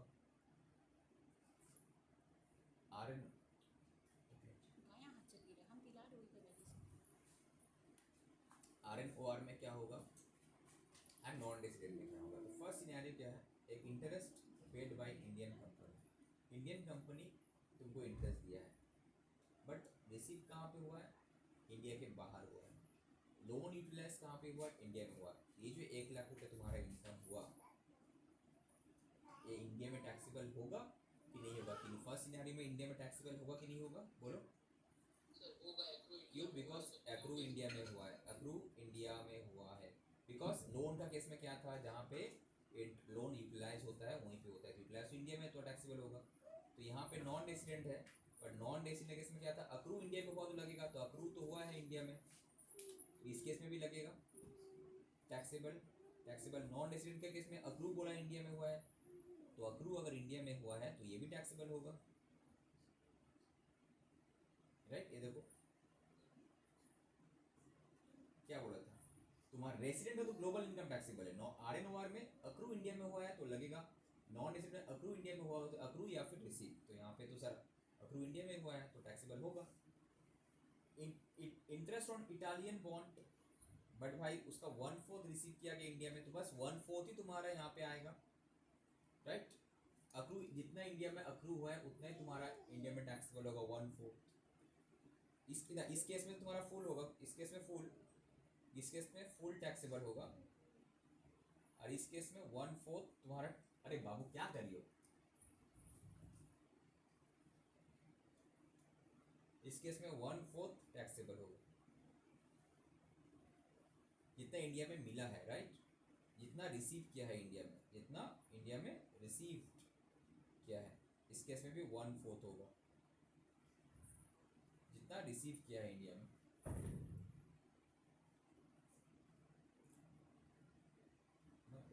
क्लास ले लें उसके बाद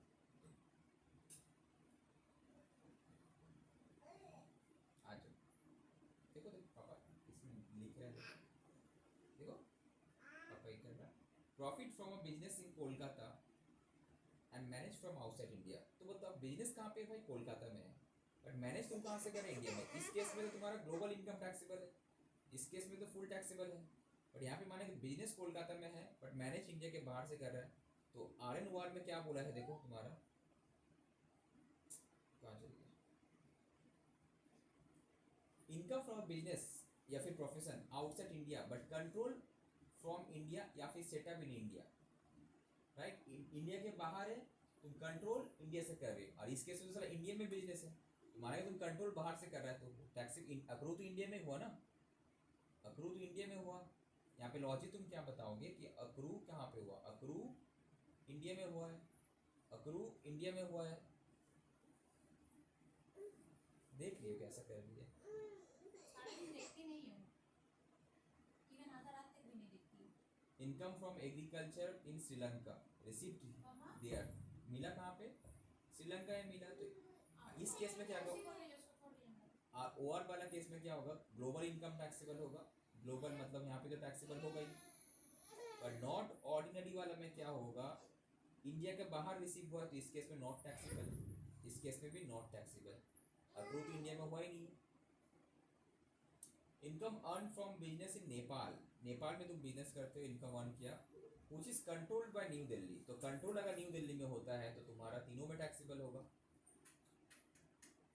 income from property in Kenya but receive India के बाहर, इस केस में तो ग्लोबल इनकम टैक्सेबल है, बट सिंस अप्रूव भी बाहर हुआ है, रिसीव भी बाहर हुआ, तो not taxable, not taxable. Reason बताने पड़ेगा तुमको कि अप्रूव एंड रिसीव दोनों इंडिया के बाहर हुआ है। यहाँ पे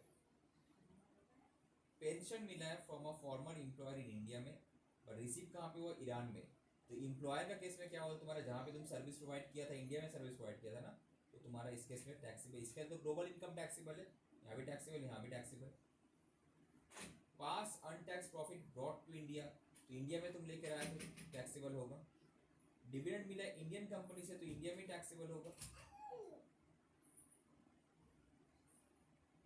रॉयल्टी इनकम मिल रहा है, इसलिए सर्विस कहाँ पे यूज हुआ है, इंडिया के बाहर, but share service, royalty income from service render outside India but use India में हुआ है, तो अगर यूज इंडिया में हुआ है तो अप्रूव इंडिया में माना जाएगा, राइट। समझ में आ रहा तुम लोगों को। अब रेसिडेंशियल स्टेटस ऑफ HUF क्या है, एकदम इजी है, सिंपल, तुम्हारा जैसा वहाँ पे किया वही है सेम, तुम्हारा 2 साल 10 साल 730 वाला है, ठीक है। अब फर्म का देख लेते हैं, फर्म वगैरह का क्या होगा।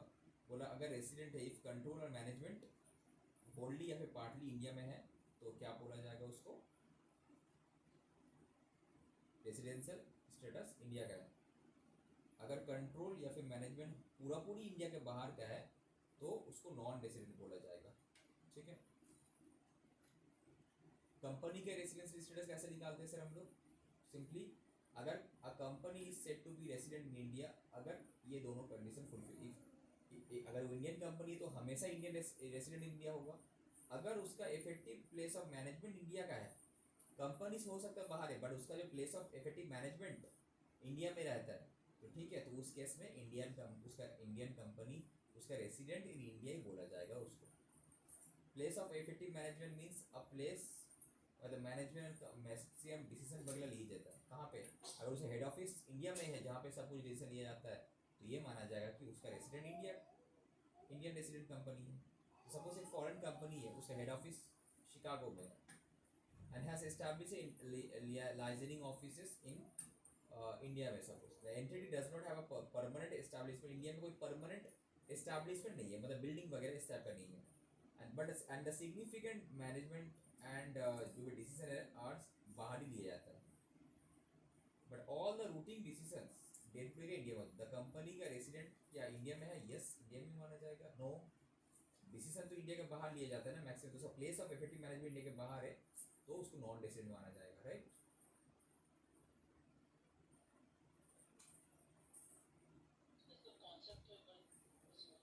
कौन सा का बोलो, अरे सिंपली अगर इंडियन कंपनी है तो रेसिडेंट इन इंडिया माना जाएगा, ठीक है। दूसरा बोला उसका इफेक्टिव प्लेस ऑफ मैनेजमेंट क्या है, उसका प्लेस ऑफ इफेक्टिव मैनेजमेंट मतलब उसका जो मेन जो बोर्ड ऑफ डायरेक्टर जो है कहाँ बैठ के डिसीजन लेता है, इंडिया में बैठ के लेता है, इंडिया के बाहर बैठ के लेता है। तो जैसे इस केस में शिकागो में सब कुछ लेता है तो उसका प्लेस ऑफ इफेक्टिव मैनेजमेंट क्या शिकागो हुआ, तो उस केस में वो रेसिडेंट ऑफ इंडिया नहीं होगा। अगर इंडिया में होता तो रेसिडेंट ऑफ इंडिया होता, समझ में आया। अरे एक चीज़ कैसा बोला कि तो हम लोग का रेसिडेंशियल स्टेटस चल रहा था, तो उसमें पार्ट ए में जो था रेसिडेंशियल स्टेटस कैसे डिटरमाइन करना है सेक्शन 6(1) सेक्शन 6(6) के हिसाब से वो हम लोग देख रहे हैं, primary condition basic conditions. And उसके बाद सपोज तुमको ये पता चल गया कि रेसिडेंशियल स्टेटस सामने वाला का है क्या, वो रेसिडेंट है कि नॉन रेसिडेंट है। अगर रेसिडेंट है भी तो उसमें कौन सा है, रेसिडेंट एंड ऑर्डिनरी रेसिडेंट है क्या, resident but not ordinary resident है। तो यहाँ पे 3 कैटेगरी के बेसिकली हो सकता है, either resident and ordinary resident है तो इससे क्या होगा, ग्लोबल इनकम इज टैक्सेबल, मतलब ये बंदा का जहाँ भी जो भी इनकम इसका होगा तो इंडिया में उसका इनकम टैक्सेबल होगा।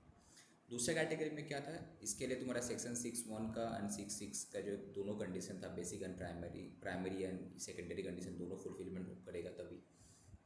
उसके बाद सपोज रेसिडेंट तो हो गया था बट जो सेकेंडरी कंडीशन होता है वो फुलफिलमेंट नहीं हुआ था तो वो resident but not ordinary resident. तो उस केस में क्या होगा, अगर इंडिया में इनकम अक्रू हुआ, अक्रू मतलब सोर्स ऑफ इनकम उसका इंडिया में अक्रू हुआ, या फिर इंडिया में अगर रिसीव हुआ है तो उसका इनकम इंडिया में टैक्सेबल होगा। अगर दोनों इंडिया के बाहर है, कोई भी एक अगर इंडिया में है तो टैक्सेबल होगा, दोनों अगर इंडिया के बाहर है तो नॉट टैक्सेबल।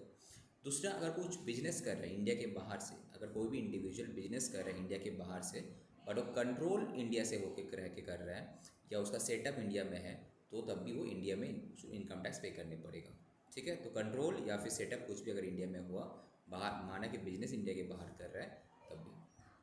दूसरा क्या, non resident. Non resident case में क्या है, तुम्हारा सिर्फ इंडिया में अगर इनकम अप्रूव हुआ या रिसीव हुआ तभी जाके टैक्सेबल होगा, अदरवाइज नहीं, ठीक है। यही था रूल्स तुम्हारा।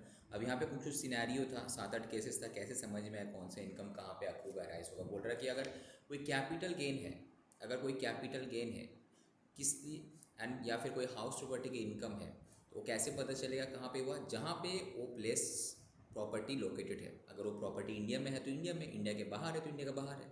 सपोज़ कोई प्रॉपर्टी तुम सपोज नॉन रेसिडेंट हो तो तुम्हारा प्रॉपर्टी इंडिया के बाहर है, नॉन रेसिडेंट तुम ये वाला केस में आ जाओ ना, resident but not ordinary resident हो तुम, और कैपिटल गेन हुआ है कहाँ से, जो ऐसे इंडिया के बाहर है तो इंडिया में टैक्सेबल नहीं होगा बिकॉज अक्रू एंड अराइज दोनों इंडिया के बाहर हुआ है। अगर तुम रेसिडेंट बट ऑर्डिनरी रेसिडेंट होता तो तुम्हारे लिए तो ग्लोबल इनकम ही टैक्सेबल होता। सिमिलरली कोई फॉरेन कंपनी का जो था शेयर्स वगैरह इंडिया में अगर सब्सटेंशियली उसका एसेट इंडिया में लोकेटेड है तो उसको माना जाता था, राइट। उसके बाद जो इंटरेस्ट और लोन तुमको मिल रहा है तो लोन जहाँ पे यूटिलाइज होता है वहाँ पे उसका अक्रू होता है। अगर तुम किसी को टेक्निकल सर्विसेज दे रहे हो तो रॉयल्टी इनकम हुआ या फीस हुआ, तो जो सर्विसेज जहाँ पे यूज़ हो रहा है तो वहाँ पे वो अर्न होगा। अगर इंडियन गवर्नमेंट दे रहा है तो उसका केस में हमेशा ही इंडिया में अक्रू होगा, राइट। उसके बाद सैलरी इनकम था, कहाँ पे होगा, जहाँ पे सर्विस रेंडर किया। तो अगर तुम इंडिया में रेंट कर रहे हो तो इंडिया में तुम्हारा, अगर इंडिया के बाहर जाके तुम जॉब कर रहे हो तो वहाँ पे दे रहे हो तो तुम्हारे इसमें आएगा नहीं। पर अगर कोई इंडियन सिटीजन है गवर्नमेंट की तरफ से इंडिया के बाहर पोस्टेड है तो उसका केस में हमेशा इंडिया में अक्रू होगा, राइट। फिर बिजनेस इनकम का बात किए थे हम लोग। Business income is accrued at a place where business is carried on, जहाँ पे भी बिजनेस कैरी ऑन होता है वो जो होता है। However, no income shall be deemed to accrue or arise in India where the business of non-resident is confined. अगर कोई नॉन रेसिडेंट का बिजनेस क्या है, ओनली इंडिया में वो परचेस करता है गुड्स एंड उसके बाद एक्सपोर्ट कर दे, तो वो तुम्हारा कोई बिजनेस इनकम में नहीं आएगा। उसके बाद ये कहते हैं हम लोग कि if all operation are carried out in India, तो तुम्हारा वहाँ पे सच कुछ ऑपरेशन इंडिया में है, कुछ बाहर, जो इंडिया वाला ऑपरेशन का सिर्फ टैक्स, जैसे टाटा स्टील का एग्जांपल देते हैं। वहाँ पे कोई अगर नॉन रेसिडेंट है यहाँ पे शूटिंग वगैरह कर रहा है, फर्म कोई पार्टनर है इस जो सिनेमेटो इसका फिल्म का शूटिंग वगैरह कर रहा है, ठीक है, बट वो क्या है, इंडिविजुअल है जो कि ना who is not a citizen of India, तो उस केस में कोई टैक्स देने का इंडिया में ज़रूरत नहीं है।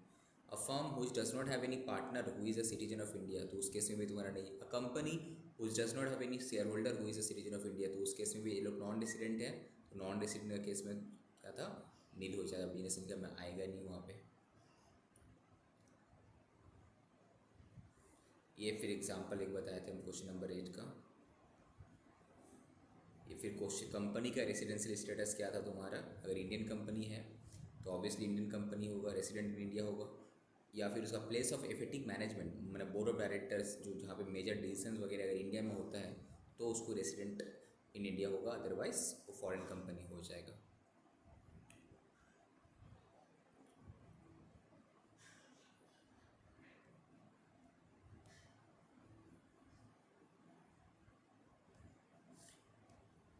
ये सब तो लोग घर में पढ़ लेना चाहिए, तो तुम लोग कोई घर में करा है तो हम न्यू चैप्टर स्टार्ट कर देते हैं आज।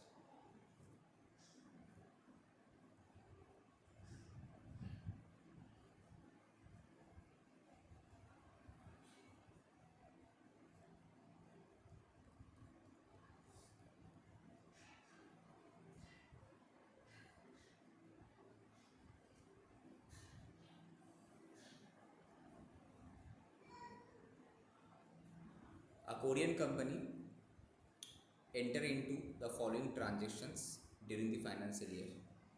Explain briefly whether the item are taxable in India, क्या इंडिया में टैक्सेबल होगा कि नहीं होगा।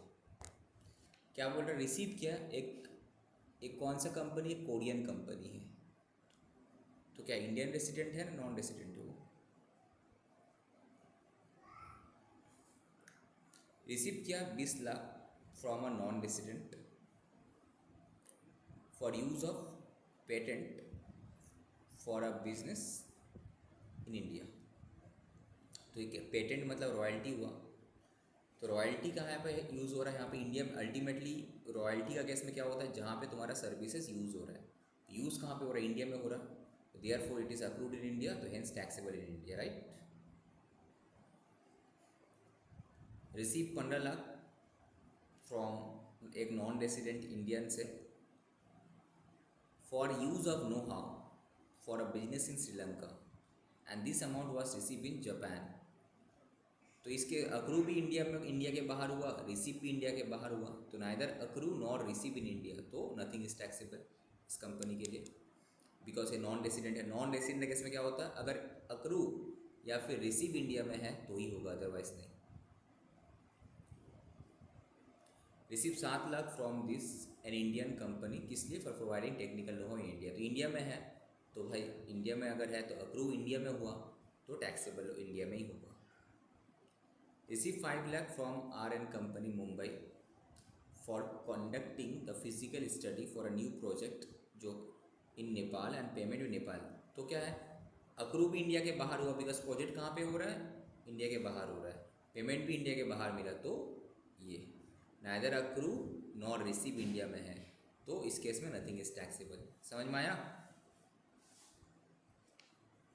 Mister X paid a sum of rupees इतना यूएसडी टू मिस्टर वाई, एक नॉन रेसिडेंट है, मैनेजमेंट कंसल्टेंट है, जो कि मिस्टर वाई एक मैनेजमेंट कंसल्टेंट है, प्रैक्टिसिंग इन यूएसए में प्रैक्टिस करता है, स्पेशलाइजिंग इन प्रोजेक्ट फाइनेंस में स्पेशलाइज है। The payment was made in USA, payment कहाँ पे हुआ, यूएसए में हुआ, तो रिसीव यूएसए में हुआ, बट द कंसल्टेंसी जो है it is related to project in India में है, तो is this payment chargeable to tax in India in the hands of mister Y सीज the services are used in India. इस case में क्या होना चाहिए बताओ? सो इंडिया में ही टैक्सेबल होना चाहिए, क्योंकि रिसीव इंडिया के बाहर हुआ, बट अक्रू तो तुम्हारा इंडिया में हुआ ना, टेक्निकल सर्विसेज फीस। तो इस केस में देखो यहाँ पे क्वेश्चन नंबर 13 का यहाँ पे आंसर भी दिया हुआ, अक्रू इंडिया में होना चाहिए। 14 मिस्टर सोहम एक इंडियन सिटीजन है, लेफ्ट इंडिया ऑन 20/4/2020 को इंडिया छोड़ कर गया है फॉर द फर्स्ट टाइम। इसका मतलब इससे पहले हमेशा वो इंडियन रेसिडेंट ही था, ओके। तो बस इस साल में जो कौन से ईयर में किया, 2021 में, काफ़ी कम दिन था, अप्रैल में जस्ट 20 दिन ही था वो, तो सेटअप हुआ सॉफ्टवेयर करने के लिए। एंड ऑन अगेन 10 जुलाई 2022 को ये enter into an agreement with LK limited, एक इंडियन कंपनी। तो अभी जो ये इंडियन सिटीजन है वो तो इंडिया के बाहर चले गया, तो अब तो नॉन रेसिडेंट हो गया ना ये। तब अभी करंट ईयर में तो एनआर है, बिकॉज एटलीस्ट 60 दिन भी, और एनआर के लिए क्या था, एटलीस्ट 60 दिन प्लस लास्ट 4 से 365 दिन, तो 60 दिन भी तो नहीं था वो। Indian company for the transfer of technical documents वगैरह वगैरह जो भी है। He reach India along with his team to render the requisite services on 15 May 2022 को, and he was avail to assignment on 20/8। तो इस साल में कितना दिन था, यहाँ से लेके यहाँ तक, 21/8 को इंडिया छोड़ गया, तो यहाँ 15 मार्च से मई से लेके 21/8 तक देख लेना कितना दिन हो रहा। 60 दिन से ज़्यादा है ना, कम है, ठीक है। Now he charge ₹50 lakh for his services from LK limited. Normally accrue तुम्हारा क्या है, उसका इंडिया में हो रहा तुम्हारा। डिटरमाइन द सबसे पहले रेसिडेंशियल स्टेटस डिटरमाइन करने बोला मिस्टर सोहम का फॉर एसेस में 23-24। तो 23-24 में उसका केस में तो इंडियन सिटीजन है, इंडिया छोड़ के चले गया तो वापस आ रहा है, जॉब पर्पज़ के लिए गया था वो। इस केस में तुम्हारा उसका 180 डेज 60 डेज वाला होगा। क्वेश्चन नंबर 14 सेक्शन 6(1) का हिसाब से 182 दिन, या फिर करंट ईयर में 60 दिन, एंड लास्ट 4 साल में उस ईयर को छोड़कर 365 दिन। However, where an Indian citizen leaves India for employment purpose outside India, इस केस में 2 नंबर पॉइंट एप्लीकेबल नहीं होगा, बिकॉज यदि इंडिया छोड़ के चले गया था ना बाहर जॉब पर्पज़ के लिए, नॉट, तो उस केस, इस केस में अगर उसको रेसिडेंट इन इंडिया होना है तो एटलीस्ट 182 दिन रहने पड़ेगा। इस केस में तो था ही नहीं, कितना दिन हो रहा था इस केस में। When an Indian citizen या फिर person with Indian origin comes to visit India, तो विजिट था। In case of citizen total income इतना से ज़्यादा है, वो सब केस में तो 60 दिन वाला कहानी था, इसमें तो विजिट भी नहीं। In this given case mister Soham has come to visit India and is total stay in India previous year is कितना दिन हो रहा है, 99 डेज। अच्छा, इस केस में यहाँ पे फॉल कर रहा है उसका, बिकॉज इंडिया छोड़ के जब गया था तो गया था, ठीक है। अब जो इंडिया आया विजिट करने के लिए, तो उस केस में उसका टोटल इनकम अगर 15 लाख से ऊपर है तो 120 दिन, अगर 15 लाख से नीचे था तो कितना था, 15 लाख से नीचे वाला का डेज कितना था उसका,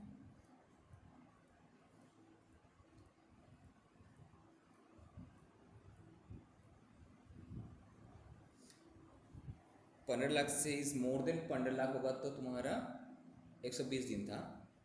अगर 15 लाख से कम होगा तो तुम्हारा लिए ये था, क्या बोलते हैं, नॉर्मल तुम्हारे 60 दिन वाला लिमिट था यहाँ पे। वन एन इंडियन सिटीजन और person when you comes to visit India, तो ये विजिट इंडिया वाला में आ जा रहा है यहाँ पे। इस अगर 15 लाख से कम होता तो 60 दिन, अगर 15 लाख से ज़्यादा है तो 120 दिन, आइदर 182 या फिर 120 प्लस लास्ट 4 साल में 365 दिन।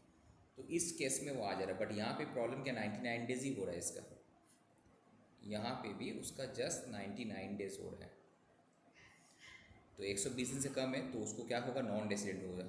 अगर वो नॉन रेसिडेंट है तो उसका इनकम इंडिया में टैक्सेबल तभी होगा अगर इनकम अक्रू या फिर अराइज इंडिया में हुआ है। तो इस केस में सर्विस तो यूज़ इंडिया में ही हो रहा है, तो अक्रू कहाँ पे होगा, इंडिया में हुआ, तो टैक्सेबल इंडिया में देने पड़ेगा उसको। ठीक है।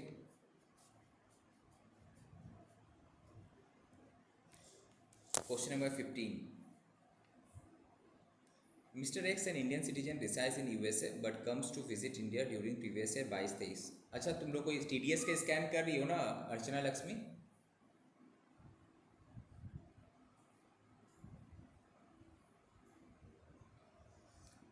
Mr. X, an Indian citizen, resides in USA but comes to visit India during previous year 22-23 on 1/11/2022 को, और इंडिया छोड़कर गए 5 मार्च को। तो दोनों का गैप दे दे, ये दिन भी काउंट होगा, ये दिन भी काउंट होगा, right. Date of entry into India and exit दोनों दिन काउंट होगा तुम्हारे स्टे में। Now during his stay he enter the following incomes, क्या बोला, डिविडेंड इनकम फ्रॉम मिला यूएस बेस्ड कंपनी से। तो डिविडेंड इनकम का केस में तुम्हारा सबसे पहले यहाँ पे चेक करने पर रेसिडेंशियल स्टेट कितना है, 1/11 कितना दिन हो रहा है यहाँ पे काउंट कर रहे हो, एक बार यहाँ पे रख किया होगा। क्वेश्चन नंबर 15,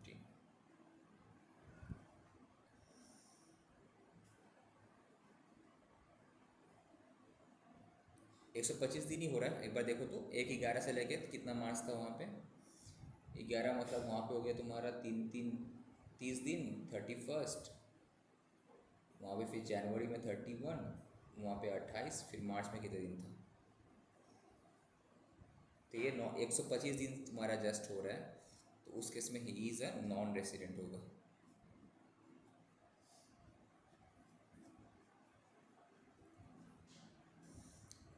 एक 125 दिन लेस देन 182 डेज से कमती है उसका। फर्स्ट टाइम इंडिया में आ रहा है, ठीक है। तो इंडिया में अगर आ रहा है तो 60 दिन प्लस लास्ट 4 साल में 365 दिन तो इसका हो ही नहीं पाएगा, इसको तो दोनों तरफ से हो गया। तो इसलिए इसको नॉन रेसिडेंट, ना ही तुम्हारा 182 दिन हो पा रहा है, ना ही 60 प्लस लास्ट 4 साल का 365 दिन। तो इस केस में उसका नॉन रेसिडेंट हो जाएगा। तो नॉन रेसिडेंट है तो यहाँ पे यूएस बेस्ड कंपनी से मिला, तो अक्रू कहाँ पे हुआ, आउटसाइड इंडिया में हुआ। रिसीव भी इंडिया के बाहर ही हुआ, तो नहीं होगा ये। इंटरेस्ट मिला फॉर गवर्नमेंट ऑफ इंडिया का बॉन्ड से, the proceeds of which used by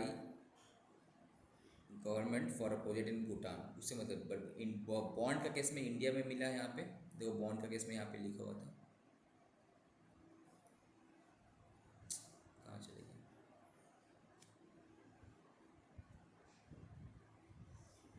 कहाँ गया बॉन्ड वाला case.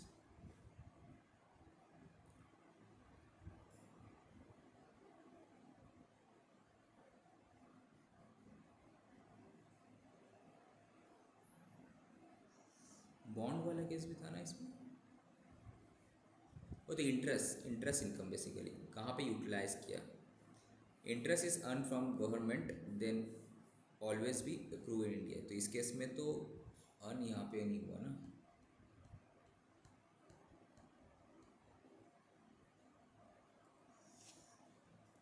Interest from government of India bonds, the proceed of which where used by government accrue India में हुआ, बिकॉज गवर्नमेंट बॉन्ड का था। Agricultural income from India तो ऐसे भी एग्जेम्प्ट है।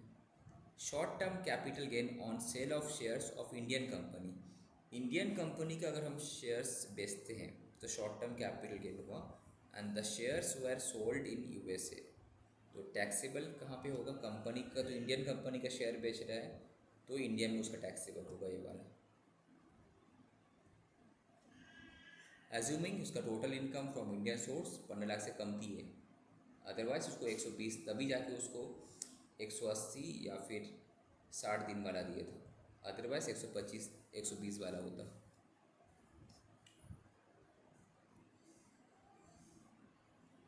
क्वेश्चन नंबर 16, मिस्टर रजनेश, एक citizen of India serving in the ministry of finance in India, transfer to high commissioner of Australia on 5 March. He did not come to India during financial year 22-23 में India में नहीं आया। Is income during financial this, तो salary income तो उसका हमेशा India में accrue होगा, माने कि इंडिया के बाहर है because posted by Indian government है। फॉरेन अलाउंसेस जो गवर्नमेंट से मिला वो शायद एग्जाम तो देखने पड़ेगा। रेंट इनकम हो रहा है उसको from a house situated at London, receive in London. अगर ये सामने वाला नॉन रेसिडेंट है तो यहाँ पे टैक्सेबल नहीं होगा, अगर रेसिडेंट है तो ग्लोबल इनकम इज टैक्सेबल। अब यहाँ पे इसका रेसिडेंशियल स्टेटस चेक करने का कब गया फर्स्ट टाइम, वो 15 मार्च 2022 को, तो 22-23 में तो वो एक भी दिन नहीं था। इस केस में इसका इनकम टैक्सेबल ही नहीं होगा ये वाला का, बिकॉज अक्रूव इंडिया के बाहर वो नॉन रेसिडेंट हो गया, अक्रूव इंडिया के बाहर, रिसीव भी इंडिया के बाहर है वो। इंटरेस्ट अक्रूड और नेशनल सर्विंग सर्टिफिकेट ये तो अक्रूव इंडिया में हुआ तो यहाँ पे टैक्सेबल होगा। Question number 16, mister Rajesh did not come to India during for this, तो वो क्या हो गया, नॉन रेसिडेंट हो गया, बिकॉज एक दिन भी तो इंडिया में नहीं आया, एटलीस्ट 8 दिन तो रहने पड़ता है उसको, ठीक है। सो उसके लिए अगर इंडिया में अगर उसका इनकम अक्रू हुआ या फिर रिसीव हुआ तभी टैक्सेबल होगा, अदरवाइज नहीं। अब ये जो सैलरी है बेसिक सैलरी गवर्नमेंट तो हमेशा अक्रू इंडिया में ही होगा। इस केस में अगर फॉरेन अलाउंस एग्जेम्प्ट है तो ये रहा ग्रॉस सैलरी, सैलरी का स्टैंडर्ड डिडक्शन 50,000 का मिल जाएगा उसको। हाउस प्रॉपर्टी लंदन में है तो ना ही अक्रू इंडिया में हुआ ना ही रिसीव इंडिया में हुआ, पैसा भी वहीं पे मिला, और हाउस प्रॉपर्टी का सिचुएटेड भी लंदन में है तो दोनों इंडिया के बाहर है तो nothing is taxable. Interest NSC ये तो अक्रू इंडिया में हुआ तो ये रहा उसका टोटल इनकम। समझ में आ रहा है तुम लोगों को? डाउट रहने से पूछना।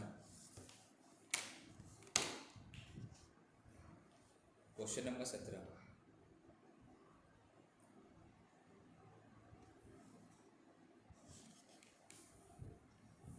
Compute the gross total income in the hands of India if is, अगर रेसिडेंट हुआ एंड ऑर्डिनरी रेसिडेंट हो तो क्या होगा, आरओआर। आरओआर इसमें क्या होता है, global income is taxable in India subject to exemption. अगर एग्जाम्शन है तो एग्जाम्शन मिलेगा। नॉन रेसिडेंट में अगर इंडिया में अक्रू हुआ या फिर रिसीव हुआ तभी टैक्सेबल होगा, अदरवाइज नहीं। तो इस केस में क्या है, इंटरेस्ट मिला फ्रॉम जर्मन डेरिवेटिव बॉन्ड्स, उसमें से 1/3 रिसीव हुआ इंडिया में। तो अगर इस केस में जाते रेसिडेंट एंड ऑर्डिनरी रेसिडेंट, इस केस में तो पूरा ग्लोबल इनकम ही टैक्सेबल होगा 21,000, बट अगर नॉन रेसिडेंट में जाते जितना उसको इंडिया में मिला उतना टैक्सेबल होगा, right. Same income from agriculture land जो कि ना मलेशिया में है, उसका पैसा इंडिया में मिला है, रेमिटेड टू इंडिया, ठीक है। तो इस केस में फर्स्ट वाला केस में अगर जाते आरओआर तो global income is taxable, Malaysia वाला टैक्सेबल होगा। बट अगर नॉन रेसिडेंट में जाते हैं तो इंडिया में तो पैसा मिला ही नहीं ना उसको, लैंड भी इंडिया के बाहर है, पैसा मिला भी इंडिया के बाहर है, बस जस्ट इंडिया में वो पैसा ट्रांसफर कर रहा है, तो ट्रांसफर इज नॉट इम्पॉर्टेंट, पैसा मिला कहाँ पर वो इम्पॉर्टेंट है। तो इस केस में सेकेंड वाला केस में nothing is taxable. Income earn from business in Dubai control from India, तो इंडिया से अगर कंट्रोल करता है तो उस केस में अक्रू कहाँ पे हुआ, इंडिया में हुआ, राइट। तो पूरा 75,000 जो है इंडिया में टैक्सेबल होगा, नॉट 20, 75 पूरा। प्रॉफिट सर नॉन रेसिडेंट के केस में तो 20,000 होगा ना, क्योंकि कंट्रोल वाला केस में, हाँ नॉन रेसिडेंट केस में तुम्हारा 20,000 वाला होगा, अक्रू या फिर रिसीव व्हिचएवर इज इंडिया। तो इस केस में सिर्फ बिजनेस वाला में तुम्हारा ये आरओआर में ये वाला आएगा, ये वाला सिर्फ तुम्हारा आरओआर में आएगा, आरओआर में।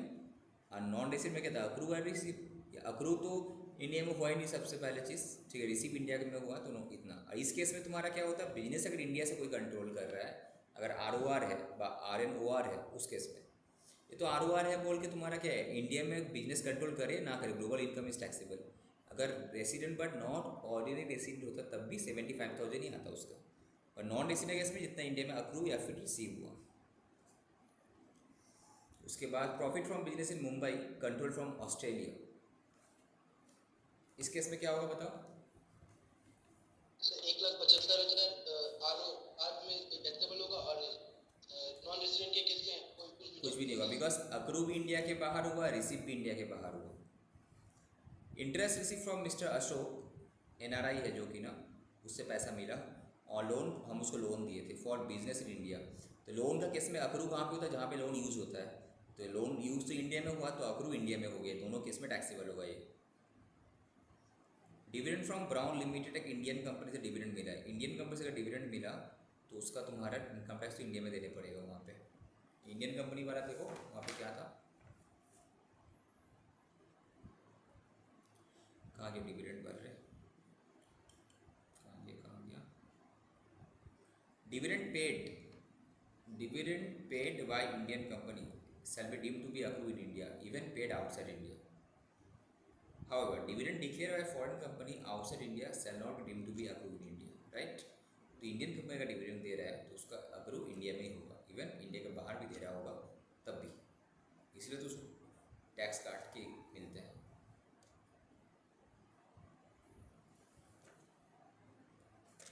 Profit from business in Canada control करता है मुंबई से, ठीक है।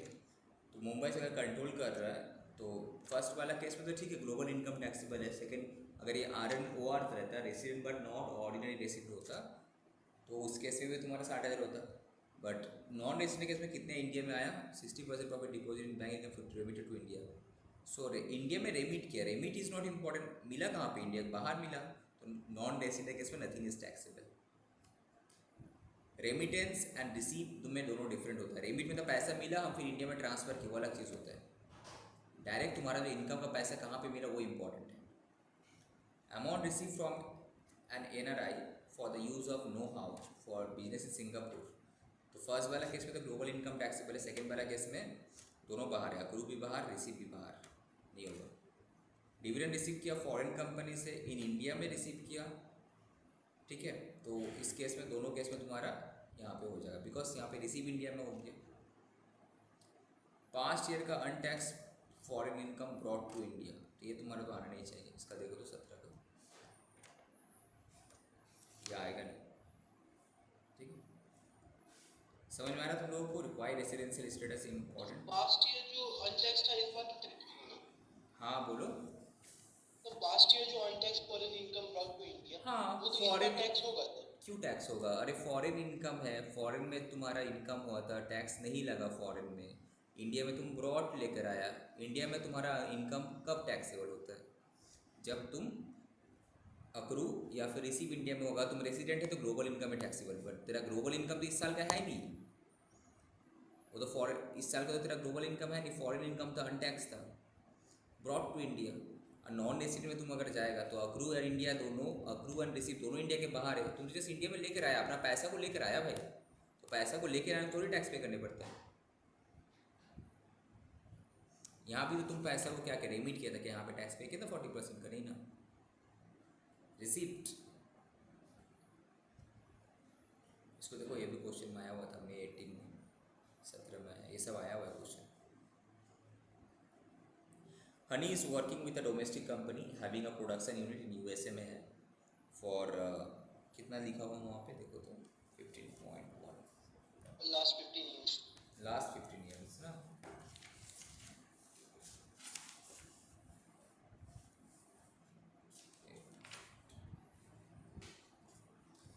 For last 15 years, okay. Now he has been regularly visiting India for export promotion of company का प्रोडक्ट, ठीक है। Now he has been staying in India for at least 184 days every year, तो resident हो गया, 180 से ज़्यादा ही है, 182 से ज़्यादा है, sorry not 180। He submits the following informations, क्या बोला कि सैलरी रिसीव किया है इंडिया के बाहर 6 मंथ्स के लिए इतना करके पर मंथ, एंड इंडिया में इतना, तो दोनों मिला के उसका इंडिया में टैक्सेबल होगा।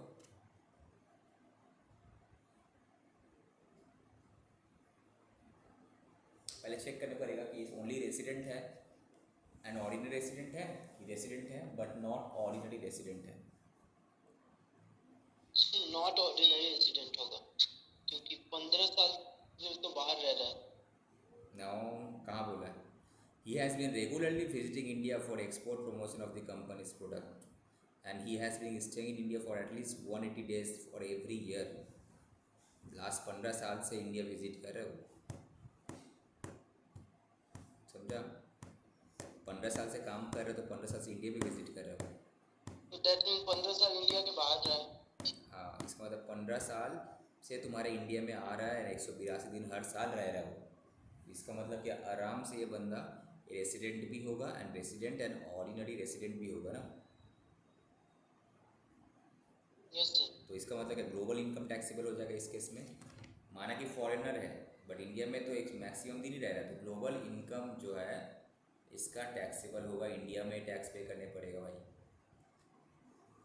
तो सैलरी इनकम जो है पूरा आ जाएगा उसका, ये 6 महीना और वो वाला 6 महीना पूरा। उसके बाद he has been given rent free accommodation USA for which company pay करता है 15,000 पर मंथ एज रेंट।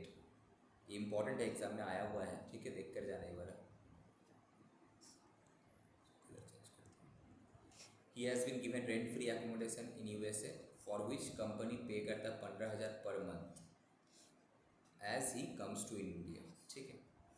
उसके बाद he stay in guest house of the company, guest house रहता है। During the period he is given free lunch भी दिया, free lunch facility भी दिया गया उसका। तो पर विजिट का वैल्यूएशन अगर इंडिया, देखो अगर ये इंडियन रेसिडेंट है तो इसका तो पूरे इंडिया के हिसाब से जो पर विजिट का वैल्यूएशन किया था याद है कहाँ पे, सैलरी चैप्टर में, उस हिसाब से होगा ना। कितना था पर विजिट का वैल्यूएशन रेंट फ्री एकोमोडेशन में? 15% ऑफ सैलरी था, rent paid by employer whichever is lower ना हायर था, लोअर था ना, लोअर था, लोअर 15% ऑफ द सैलरी या फिर rent paid by the employer whichever is higher. तो यहाँ पे सैलरी उसका तुम क्या, salary means basic plus D, तो सैलरी में तो बेसिक ही यहाँ पे 6 लाख प्लस कोई अलाउंसेस अगर है तो वो सब ऐड होगा तुम्हारा, basic plus D plus all allowances वगैरह, ठीक है, वो ऐड होगा, 15% करना है। फिर rent paid by the employer तो व्हिचएवर इज लोअर वो आएगा। उसके बाद फ्री लंच फैसिलिटी है। लंच फैसिलिटी कितना दिन का रहता है मैक्सिमम, यहाँ पे क्या लिखा हुआ last line, during the period he is given free lunch facilities. तो 184 दिन पूरा था ना, 184 डेज ही था वो, तो 184 डेज का उसको लंच फैसिलिटी दिया गया था। कितना आएगा पर डे का, तो 50 रुपीज़ पर मील का 50 रुपीज़ था, राइट, 50 रुपीज़ तो ऐसे एग्जाम था, तो उसको 50 रुपीज़ पर मील, मतलब इसमें तुम्हारा हो गया, तो साल भर का कितना हो रहा था देखो तो, साल भर का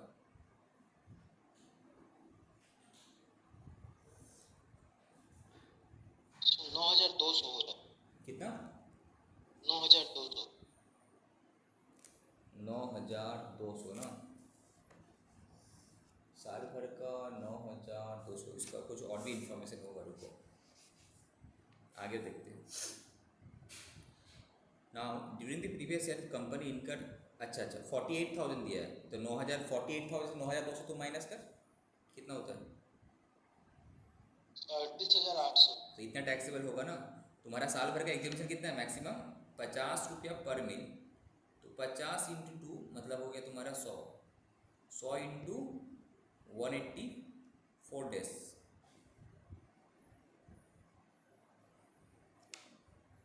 कितना हो रहा था कैलकुलेट करने से, कुछ ज़्यादा हो गया ना। तो 9,800 कैसे कैलकुलेट किया था बताओ, एक महीना में वर्किंग डेज का हिसाब से चलना है ना, गलत। तो वर्किंग डेज कितना होता है एक महीना में, मैक्सिमम तुम्हारा 30 वर्किंग डेज होगा, 184 डेज एवरी ईयर, तो उसमें वर्किंग डेज का मैक्सिमम तुम्हारा डिडक्शन कितना मिलता है, 50 का हिसाब से चलते अगर हमको 12 महीना, तो 12 महीना में कितना होगा 50, 184 दिन खाली रह रहा है, 184 ही सही।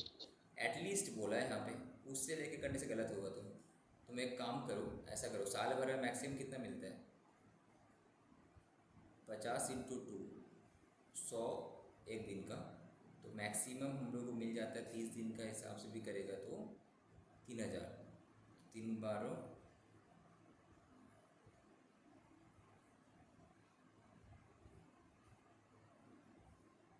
30 दिन, वर्किंग डेज कितना हो 26 हुआ ना, सॉरी गलत बोले, वर्किंग डेज तो मैक्सिमम तेरा हो जाएगा कितना, 26 वर्किंग डेज का हिसाब से होगा 2600, 26 इंटू 12 भी तुम करेगा कर तो कितना आ रहा, 2600 इंटू 12 करो, 31,200 आ रहा है। उतना तो हुआ ही नहीं, तो 6 महीना था, 184 डेज मतलब कितना हो गया उसका, 6 महीना मैक्सिमम, से ज़्यादा नहीं, इसीलिए 6 मंथ्स का उसको मिलेगा ना बेनिफिट। इंडिया में तो 6 महीना ही था वो, 184 डेज ही था ना, तो 50 मील करके तुम्हारा अगर आएगा तो कितना आएगा, 50 करके तुम्हारा आएगा 100, 100 में 26, 2600 इंटू इसका हाफ करो, 26 इंटू 6 होगा, करो तो कितना आ रहा है, 15,600। कितना, 15,600। 15,600 तो नहीं होगा, फॉर 6 मंथ्स इंडिया में है, मैक्सिमम कितना मिलेगा, 50 रुपये पर मील का 50 रुपये था, तो महीने में हम लोग कितना था, महीने में तो तुम्हारा मैक्सिमम कितना मिलेगा,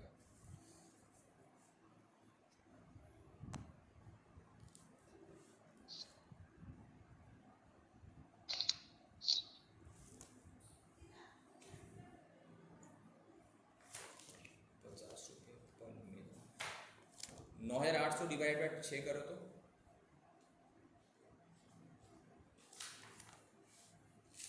फ्रैक्शन में चला रहा है 1,633 रुपये। नहीं ऐसे नहीं होगा, वेट,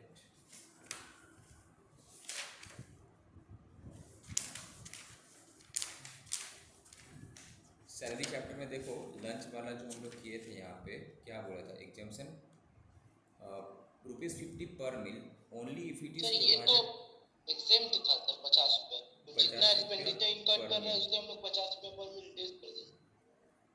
50 रुपया per meal only if it is provided the office premises. अच्छा तो 150 इंटू 184 डेज करो तो, सॉरी 50 इंटू 184 डेज करो, 9,200। हाँ अच्छा ऐसा हो रहा है, वो यहाँ पे वर्किंग डेज के हिसाब से नहीं कर रहा है, वो क्या कर रहा है पर मील का है ना, तो एक दिन में तो एक ही बेला का देगा, 2 बेला का तो देता नहीं है फर्स्ट ऑफ ऑल, अरे लंच दे रहा है सर। अरे लंच 50 इंटू 184 डेज,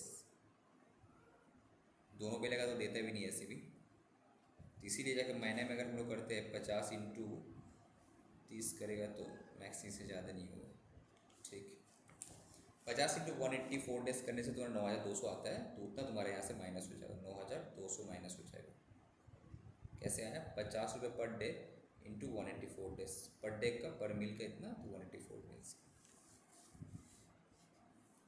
उसके बाद he has been provided a car facility in USA which is used by him for both office and private purpose के लिए, तो कार फैसिलिटी का किसी को तुमको मिल रहा है दोनों पर्पस के लिए, तो यहाँ पे कितना आना चाहिए तुम्हारा इंडिया का हिसाब से, 2400 रुपया, बिकॉज सीसी इसका कितना है, इससे ज़्यादा है, 1.6 सीसी से ज़्यादा है, तो 24 रुपया मिल जाएगा उसको,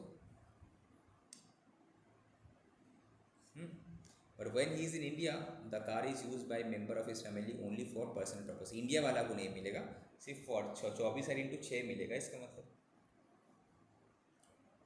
6 महीना इंडिया में था, 6 महीना इंडिया का बाहर है, तो 6 महीना का जो इंडिया का बाहर वाला को मिलेगा, इंडिया का अंदर जो पर्सनल का तो उसको मिलेगा ही नहीं कुछ। The monthly expenditure of the car is 5,000 है, कार का मंथली एक्सपेंडिचर 5,000 है, इसका मतलब महीने में कितना हुआ 6,000, मैंने 5,000 इंटू 6 30,000 रुपया। उसके बाद his elder son is staying in India, this करके सब तो ठीक है। देखो तुमको सैलरी चैप्टर में हम कराए थे, अगर याद होगा सैलरी चैप्टर अगर हम लोग देखेंगे, यहाँ पे सबके पास बुक होगा, लोग तो बुक में जाओ सैलरी चैप्टर में,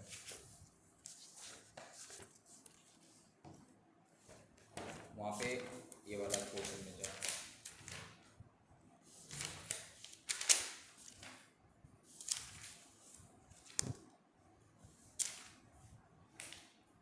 वहाँ पे था 2 सिनेरियो वहाँ पे था, अगर कार्ड फैसिलिटी तुमको एम्प्लॉयर दे रहा था, इस केस में एम्प्लॉयर दे रहा था, तो एम्प्लॉयर दे रहा था आइदर 1,800 या फिर 2,400, अगर 1.6 सीसी से कम होगा तो 1,800, उससे ज़्यादा होगा 2400, तो मुझे 2,400 मिला।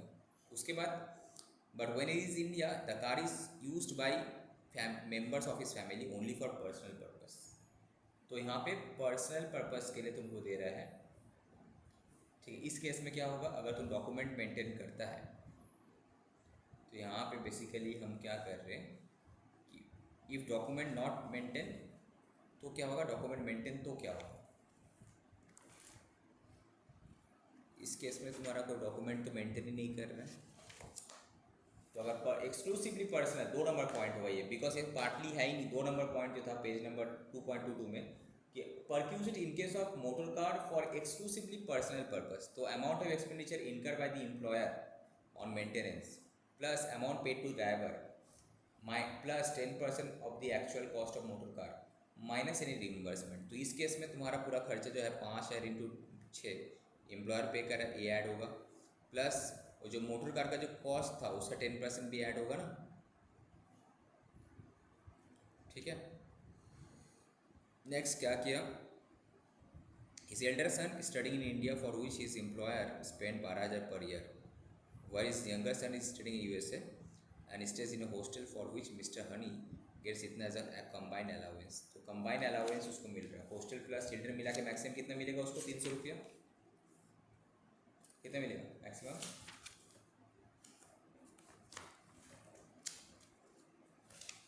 400 होगा ना? हाँ 300 और एक 400, 100 इसका और उसका तुम्हारा 300, 400 मिलेगा।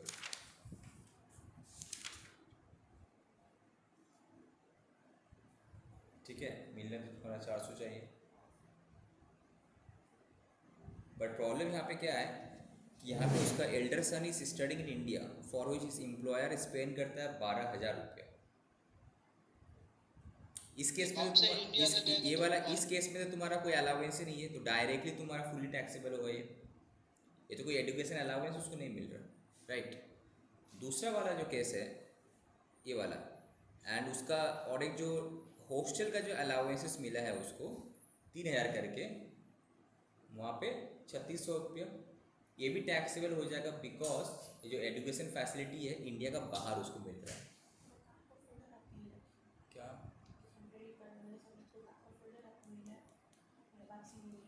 कहाँ चलेगी,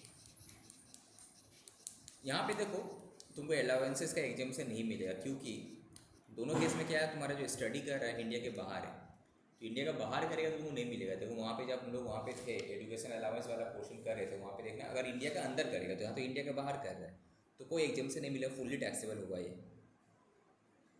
the company has taken an accidental insurance policy, मतलब mediclaim and life insurance policy during the previous year. The company paid premium 5,000 and 10,000 respectively. तो कंपनी तुमको अगर प्रीमियम वगैरह पे कर रहा तो वो भी तुम्हारा क्या है, परक्यूजिट का वैल्यूएशंस में आना चाहिए। कितना, एक तो तुम्हारा 5,000 रुपया वो एग्जेम्प्ट है, बिकॉज मेडिकल इंश्योरेंस पॉलिसी अगर कंपनी तुम्हारा कर रहा है वो एग्जेम्प्ट है, बट लाइफ इंश्योरेंस पॉलिसी अगर कंपनी कर रहा है वो टैक्सेबल होगा। मेडिक्लेम बहुत सारा कंपनी करता है तो एग्जेम्प्ट है तुम्हारे लिए, बट LIC कर दे रहा तुम्हारा होगी कंपनी तो बेनिफिट मिलेगा, उस केस में तुम्हारे लिए टैक्सेबल है। ये अच्छा क्वेश्चन है, देख लेना, आंसर भी दिया हुआ है क्वेश्चन नंबर 19 एंड 20। क्या बोला था, during the last 4 years, last 4 साल में preceding the financial year 22-23, mister Damodar एक सीनियर सिटीजन ऑफ इंडिया है, was present in India for 430 दिन। लास्ट 4 साल में 365 दिन से ज़्यादा ही था वो, ठीक है। Now during the last 7 previous years, during preceding the previous year 22-23, हाँ बोलो सर। ये क्वेश्चन में जो हम लोग आगे कर रहे थे क्वेश्चन नंबर 18 में, यंगर सन का वो हॉस्टल सर्विस का पे कर रहा था, वो तो इंक्लूड नहीं कर रहा है, लोग आंसर में देख रहे हैं। इंक्लूड क्यों नहीं करेगा, इंक्लूड टोटल इसमें कर रहा है तुम्हारा, तो टैक्सेबल इनकम में ऐड कर रहा है। देखो कौन सा समझे नहीं, कौन सा इसी क्वेश्चन का ना, कौन सा वाला, ये 12,000 पर ईयर। हाँ 12,000 और जो हॉस्टल फैसिलिटी प्रोवाइड करता है, देखो 12,000 कर रहा है, देखो education expenditure of elders in India made by employer, देखो 12,000 कर रहा है। बट यंगर सन का सर 3,000 इंटू 12 देखो 36,000 कर रहा है ऊपर एजुकेशन अलाउंस में, चिल्ड्रन एजुकेशन अलाउंस मिला। तो यहाँ पे बोला लास्ट 4 साल में 365 दिन से ऊपर ही था, एंड लास्ट 7 साल में इंडिया में 830 दिन से ऊपर था, तो जो सेकेंडरी कंडीशन था वो तो फुलफिल हो गया ना। Now mister Damodar is a member of crew of Dubai bound Indian ship carrying passenger in the international waters which left Kochi on this. Now following details are made available to you for the previous year 22-23. क्या बोल रहे हैं, the date enter in the continuous discharge certificate in this joining the ship, वो ship joining कब किया, 12 अगस्त को ship join किया। Date enter the continuous discharge certificate in respect of signing off this ship. कब साइनिंग ऑफ किया? 21 जनवरी को। इन मई 2022, इन मई 2022 she had gone out of India to Singapore. ये करंट ईयर में क्या बता रहा कि 12 अगस्त से लेकर 21 जनवरी तक वो नहीं था। उसके बाद फिर जब आया फिर तुम्हारा मई 2022 में सिंगापुर चले गया था और Malaysia on a private tour के लिए 29 दिन के लिए। So now you are required to very very important इस type of question answer. You are required to determine the residential status of mister Damodar for the previous year 22-23। तो ये पढ़ने से पहले सबसे पहले तुम आ जाना यहाँ पे, इंडियन क्रू वाला कहानी है। ये क्या था? इंडियन क्रू का केस में अगर कोई जा रहा है तो उस केस में 60 दिन वाला उसको क्राइटेरिया नहीं होगा, उसके केस में 182 दिन वाला क्राइटेरिया है। ठीक है। दूसरा सेकेंडरी कंडीशंस क्या है उसके लिए? ये तो सबके लिए सेम है। लास्ट 10 साल में एटलीस्ट 2 साल तो उसको रेसिडेंट होने पड़ेगा एंड लास्ट 7 साल में 730 दिन उसको इंडिया में रहने पड़ेगा। तो ये वाला सेकेंडरी कंडीशन इसका फुलफिलमेंट था। आप तुमको चेक करना है कि करंट ईयर में 182 दिन था या नहीं था। कौन से करंट ईयर में 182 दिन था कि नहीं था? करना क्या तुमको? सबसे पहले अप्रैल है तो अप्रैल में कितना दिन था? वो फुल महीना था, 30 अप्रैल था पूरा। फिर मई में वो चले गया था। कब गया था वो? इन मई में जस्ट बोला 29 डेज था। मई कितने दिन का होता है? 31 में तो 2 दिन था वहाँ पे। जून में था 30 जून, जुलाई में भी था 31 जुलाई, अगस्त में इंडिया में 11 दिन था, 12 दिन था। ओके। उसके बाद फिर जनवरी में आया। ऐसे करके काउंट करना है। जनवरी में आया, फिर मार्च में था, तो कितना दिन आ रहा है काउंट करो। यहाँ पे काउंट करके दे दिया होगा, देखो तो क्या बोल रहा है। टोटल देश साल भर में 365 दिन होता है, राइट। उसमें से कौन कौन सा डेट एक्सक्लूड करना है? वही डेट ऑफ एंट्री जब ज्वाइनिंग किया, और डिस्चार्ज तो इस डेट से इस डेट था। ये 2 डेट था। देखो जहाज में जिस दिन वो चढ़ा 12 अगस्त एंड जहाज से जिस दिन वो निकला 21 जनवरी, ये डेट तुम्हारा एक्सक्लूड हो जाएगा, राइट। एंड कितना दिन इंडिया के बाहर प्राइवेट टूर में था? 173 डेज हो रहा है जस्ट उसका। तो इसका मतलब वो तो 182 दिन से कम है, तो इसका मतलब क्या हो जाएगा? नॉन रेसिडेंट हो जाएगा वो, राइट।